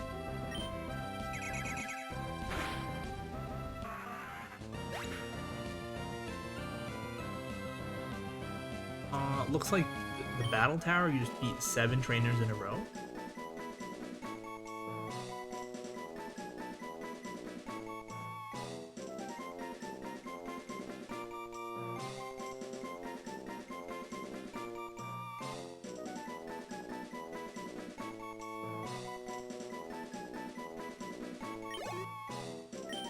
Okay.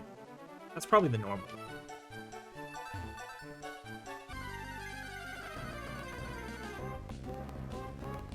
Battle Factory was rental Pokemon? Okay, well that makes sense.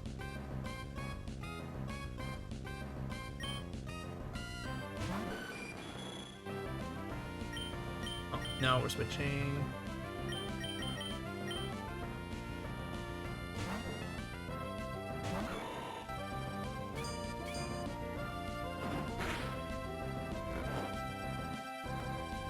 That's literally all it says. Okay, well that makes sense. Oh, it used I'm guessing it used takedown and it fell asleep. And it didn't get recoil because of Rockhead. That's what I'm guessing happened. I was not looking. I'm still reading Bulbapedia.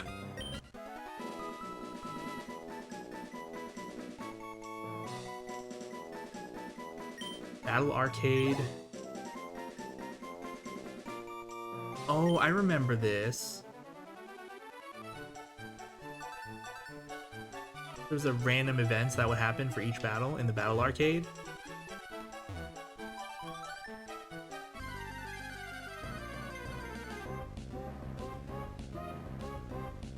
Huh.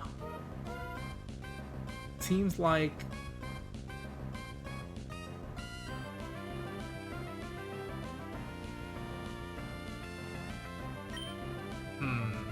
Seems pretty gimmicky, the Battle Arcade. But I guess it could be interesting.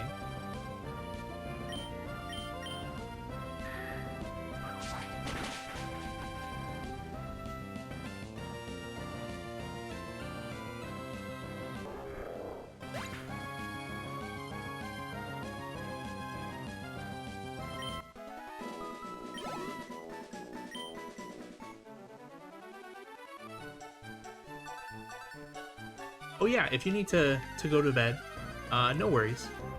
Sleep is important after all. I actually slept through a bunch of today. That's why I'm up so late. But yeah, if you need to go, yeah, don't worry about it. Thanks for hanging out for so long. It was fun talking about Pokemon and Mahjong.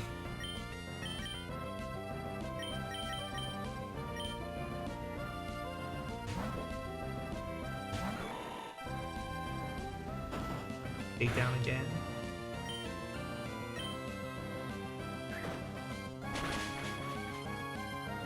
Yeah, I'm not even sure how much longer I'm going. It's getting very late for me too. Alright. Good night, Chronodran. I'll be sure to watch that thing you linked in the Discord when I'm done.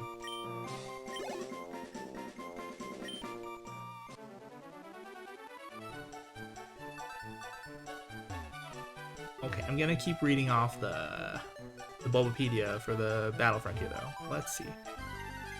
Castle? Battle Castle. Oh, so you get some sort of currency. Get some sort of currency.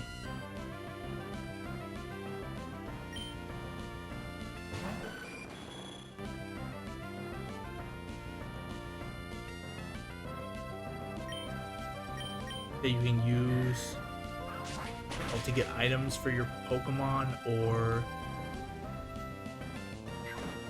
other effects, even skip battles. Interesting.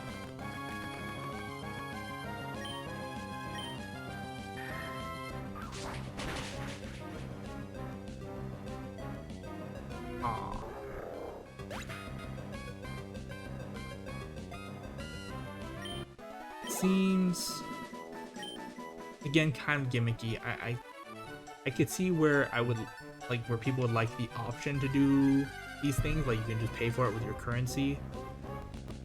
I feel like the arcade would be more fun though. Lastly, the Battle Hall.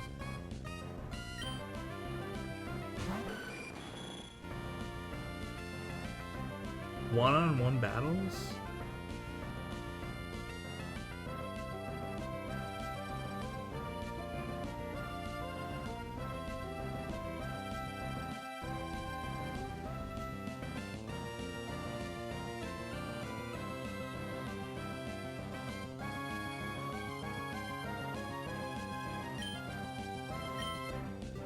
Huh. So it's like a popularity contest, it looks like. The gaming hall, or the battle hall in the Battle Frontier. Huh. I don't know, I probably would just enjoy the vanilla fights the most. But I could see why some of these other ones would be fun. Especially the Battle Tower with rental Pokemon. Or the the Battle Factory with the rental Pokemon. Or Battle Arcade with like the random events every round. I could see why those would be fun. Castle, eh. Popularity contest, eh. But you know, some people might like it. Okay. I feel like once we get to a point where we can one-shot the Hariyama, we'll be high enough level to take on the Elite Four. At which point it will be useless. Yeah, is there anywhere else we can train? I wonder. Oh, I didn't kill. Oh no! I didn't want to accidentally miss with Air Cutter, but Swift just didn't do enough. This is why it'd be nice to have Aerial Ace, but like I said, Aerial Ace can teach to all sorts of Pokemon for some reason. And I want to keep the option available just in case. I feel like if I open up my bag and try and teach Aerial Ace, like Breloom would be able to learn it or something stupid like that. You know, I'm going to open my bag and see who can learn Aerial Ace right now. Oh, we missed. Oh, we missed our Steel Wing. At least he didn't confuse.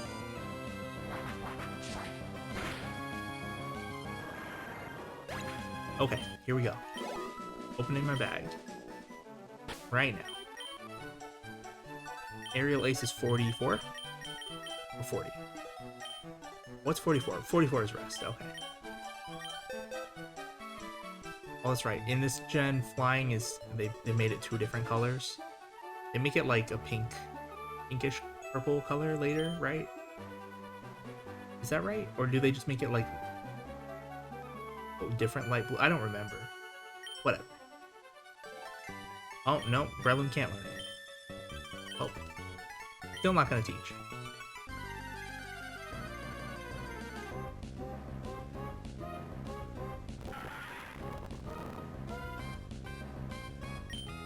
I'm gonna look it up now. Who can learn Aerial Ace?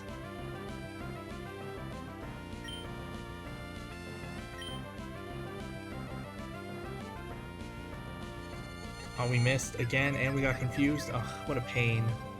I'm switching. Breloom can punch this thing.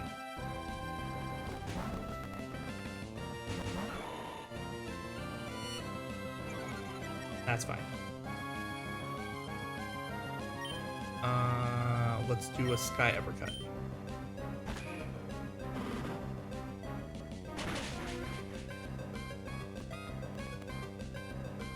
Heracross can learn Aerial Ace? I guess Heracross can kind of fly. It's like a beetle, right? What else? Torchic can learn Aerial Ace? Okay. Wait. Oh, these are by level up. Torchic can learn Aerial Ace by level up? In Gen 8. What?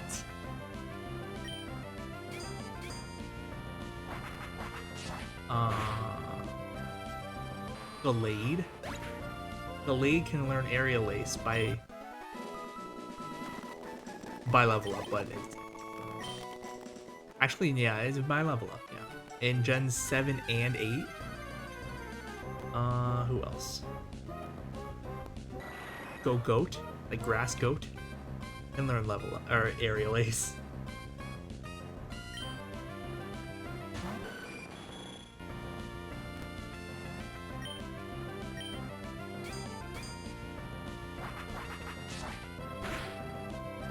Charmander and Charmeleon can learn it? Charizard, I understand, but Charmander, Charmeleon? I'm just looking through a list of who can learn Aerial Ace. Yeah, the Pidgeot line by TM only, not by level up for some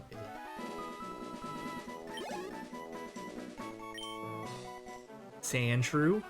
Sandshrew can learn Aerial Ace.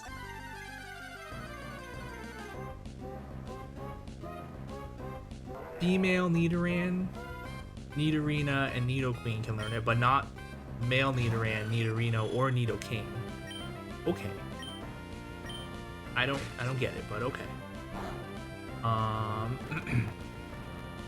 Diglett can learn Aerial Ace. Yes, Diglett is sure known for its flying ability.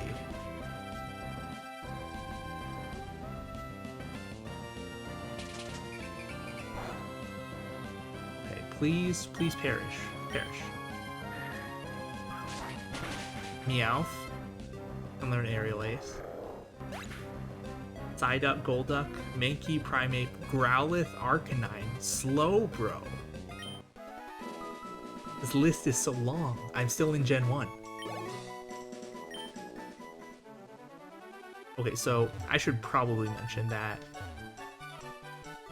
the reason why a bunch of non-flying Pokemon can learn a move called Aerial Ace, probably because of the Japanese name, which is Tsubame Gaishi. It's the implication is more like a flip or something. Because, like, you know, Diglett can't fly.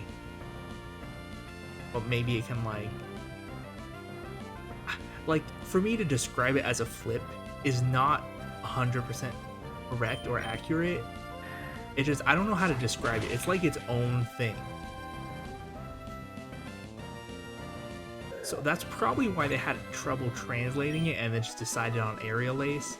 And then a bunch of non-flying Pokemon ended up being able to learn it. And it's like, okay. What does Aerial Ace even mean? But yeah. 51. We can keep going until Skarmory's HP gets low. After Skarmory's HP gets low, then because its HP is gonna get low before its PP gets low. I think. Oh well, we're getting kind of low. And then we'll switch to Manectric. Manectric, that's Thunderbolt PP will go pretty quick. And then maybe we'll switch back to Swampert and just finish off at that point.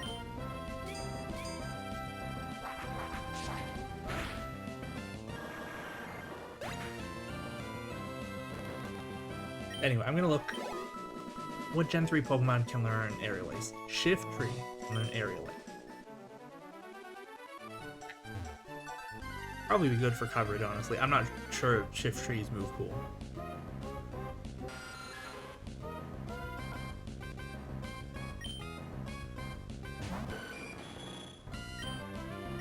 Can we Air Cutter this? Probably. Yeah, okay. What? Aaron, Lyron, Aggron can learn Aerial Ace? Zangoose can learn Aerial Ace? Groudon can learn Aerial Ace. Aerial Ace.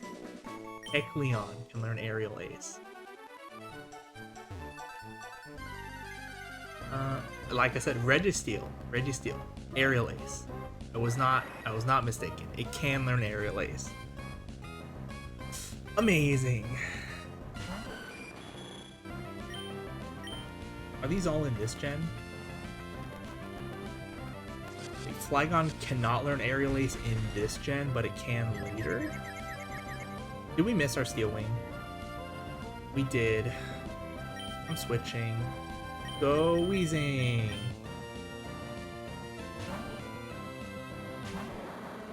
Yeah, Flygon can learn it in Gen 4 by TM, but not in Gen 3 by TM. Same with Heracross. And we've got Thunderbolt. Okay, I'm done looking at Aerial Ace. We're done with this.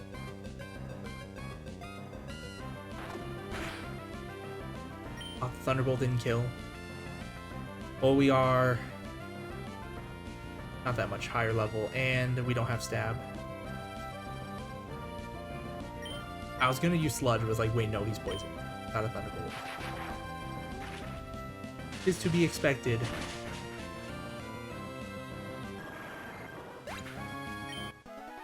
I've been streaming for almost 5 hours now.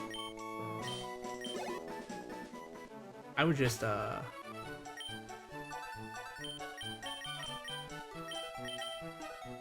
on, let me look. Okay, we're getting there,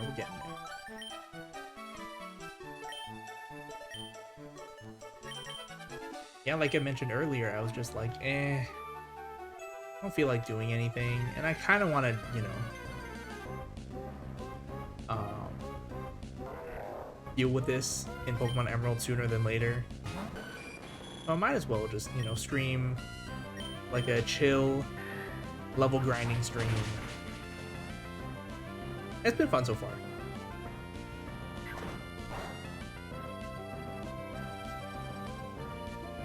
It was nice talking about, a lot of different aspects of Pokemon and Mahjong,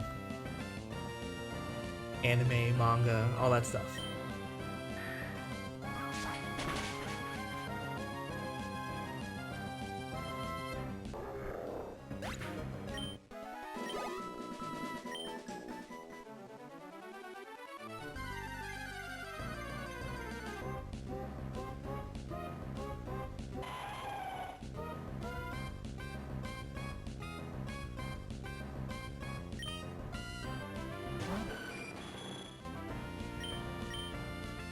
Can we just use Weezing on this?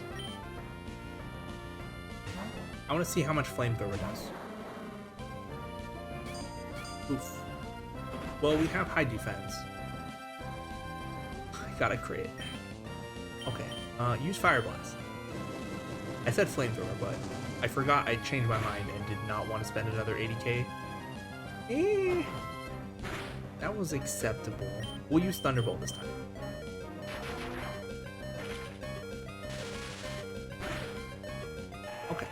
That was an acceptable amount of damage. I'm not expecting Weezing to be able to one-shot anything during the Elite Four matchups. I'm just expecting it to be able to take some hits and then, do big damage. Not one-shot damage, but, maybe two-shot damage. I think that's reasonable, right?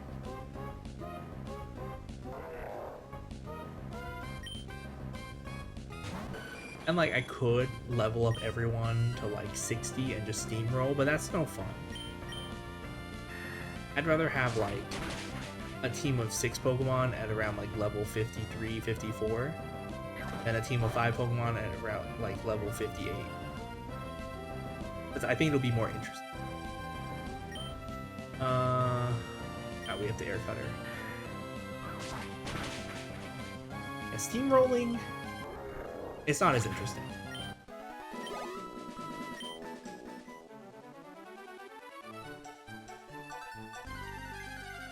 For all the trainers on the routes, or you just have to like plow through them, yeah, that's fine. But for big boss battles, it's more interesting if they're challenging. That's part of what makes Colosseum so enjoyable, is that even the trainer battles are a challenge. Because first of all, they're all double battle, and your selection for like Pokemon for your team and their moves is so limited. You're just like doing the best you can with very limited resources.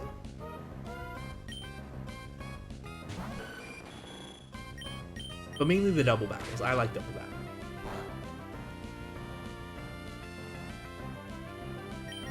No flinching. Destroy him.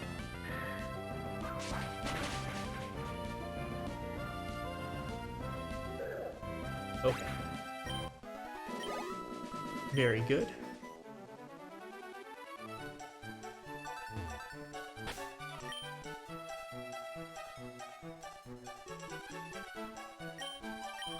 I'm just gonna switch in Manectric now.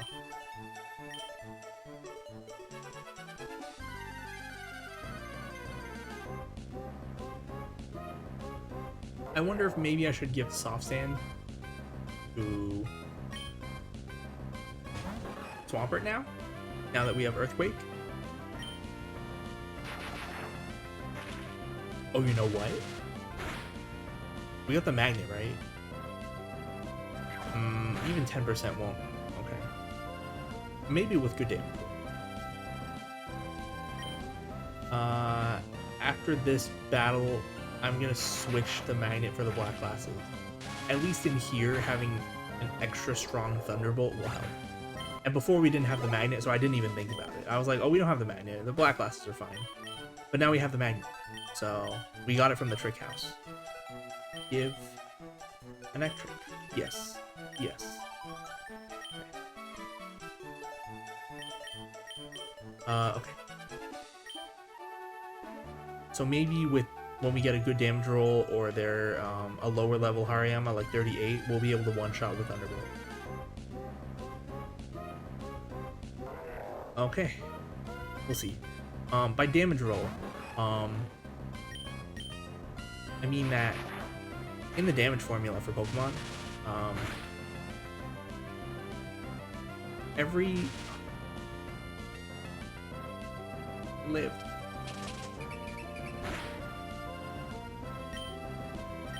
At least we can for sure quick attack and it'll die. In the damage formula, there's a modifier. It's between a 0.85 and a 1. So whenever you do a move, it rarely does 100% of the damage it would normally, or it would do, you know, based on the rest of the formula. There's a modifier that makes it, you know, do slightly less. And that modifier is random. I think it's like a bell curve or something, and again, I'm not 100% sure on this. But I think it's like a bell curve, and the values towards the middle between the range of 0.85 and 1 are more common, and then, you know, the edge cases are more rare. I think. Again, not 100% sure. So yeah, you can look it up if you want. I'm sure it's on Bulbapedia for the damage calculation. There's a huge page on damage calculation on Bulbapedia last time I checked, which was many years ago. But I'm sure it's still there. So yeah. By good damage roll, you mean like get a high modifier, like closer to 1. So your attack would do closer to quote unquote full damage. And the opposite would be a low damage roll, where you get a modifier closer to 0.85, which does smaller damage. Sad, small damage. But yeah, that's a thing. Just, you know, to increase the randomness a little bit in the game. So damage doesn't always do like the same exact, or the attacks don't always do the exact same amount of damage every single time.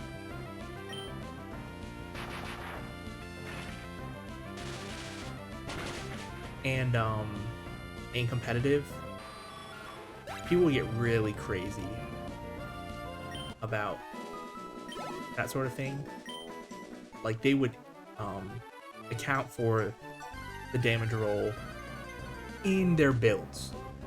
It'd be like, okay, if I give my my Pokemon this amount of EVs, it will have this percent of one-shotting this opposing Pokemon if I get because of the damage roll or something. Like, if I get this damage roll or better, which is this percent chance, it can one-hit KO the opponent Pokemon, like a specific opponent Pokemon with a specific move on the specific Pokemon. I was like, wow. I wasn't that into it. It was more for like the super popular Pokemon, you know, because they're OP. They'd be popular and used more commonly. So people would be like, I want the best possible chance of beating it. So they take into account all of that stuff.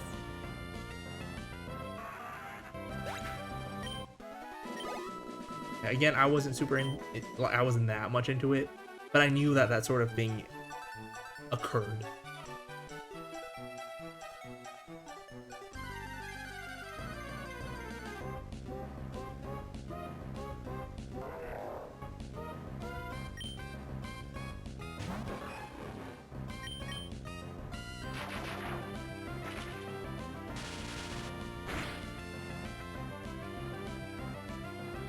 Okay, we got him. Yeah, without the magnet, probably wouldn't have killed. I should have thought of that earlier, although earlier it still might not have mattered that much. Part of why we're doing more damage is also because we've leveled to 50. Anyway. We're gonna be 51 now.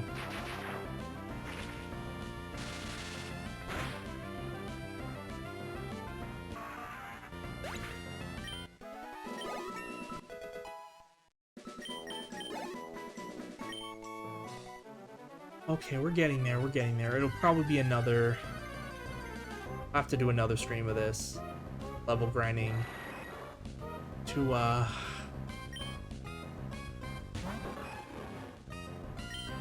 to get everyone up to speed.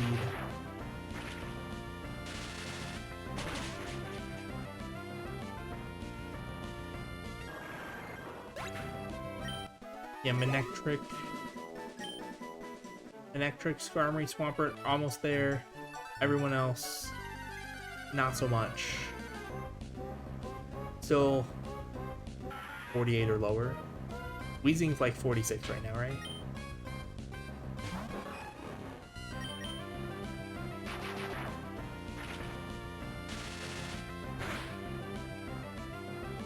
Yeah, I think we go in. Yeah, I think we go in around 53, 54. We'll probably steamroll the first 2 people. And then it'll start being a challenge. This is my guess. I don't know, but it's my guess. But it's better than going in and having it being challenging for the first few people and then being impossible for the last 2 people. So yeah, that's just how it has to be. Because the level range on the Elite Four is like 10. It's actually a little more than 10. It's like between 46 to 58, I think. I know 58's the max, and then the first person is like mid to high 40s. So it has to be at least 10. And that's too much.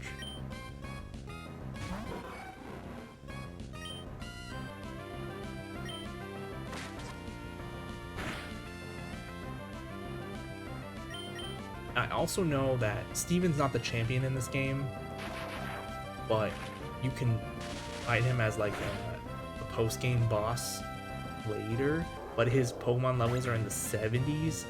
We're not doing that. Yeah, it's not happening. I refuse. I'm okay doing this like few hours of grinding to get from 48 to 53 for everyone. I'm not okay with doing several days worth of grinding to go from 50 whatever to 70 whatever. It's not happening. That's part of what I don't like about RPGs like this. Just the crazy amount of grinding. Okay, well, we got 1 Thunderbolt left. I think after we expend our last Thunderbolt, we'll be done. Okay, here it is. Dashing A.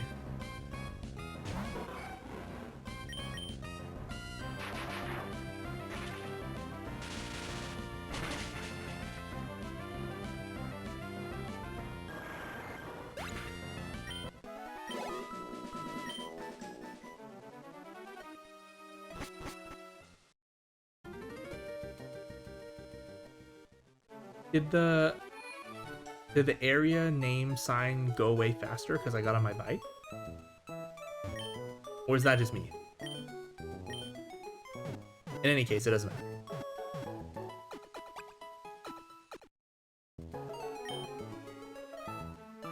Okay, so I'm gonna save. And then before we end the stream, I'm just gonna show off where we're at right now. Okay. Okay, we've got Swampert's the highest, 52 right now. Skarmory, Manectric, 51. Camerupt, Breloom. They didn't get much EXP today because couldn't really use them in the cave. 48, and Weezing's just about caught up, 47. So I guess my plan now is actually, let me see how much. Okay, Cameron's about to level, so is Bramble. Okay, so it's not too bad, not too bad. Weezing has some catching up to do still, but it's fine. So I guess my plan will just be to do the same sort of deal again. Probably won't be for 5 hours like today's was, but same sort of deal again, using Swampert, Manectric, Skarmory to beat the wild Pokemon, and then switching the EXP share around, Weezing, Camerupt, Breloom. But yeah, that is for another day, because I am tired and I am done for the day. Anyways, that's all for this stream. I know we didn't advance any story or anything, and it was mostly just chill, level grinding stream, and the first part, or maybe the entire stream next time, might be like that too. But I enjoyed talking about Pokemon and Mahjong too. You know, just random things about all that stuff. For today. But yeah, thanks for watching.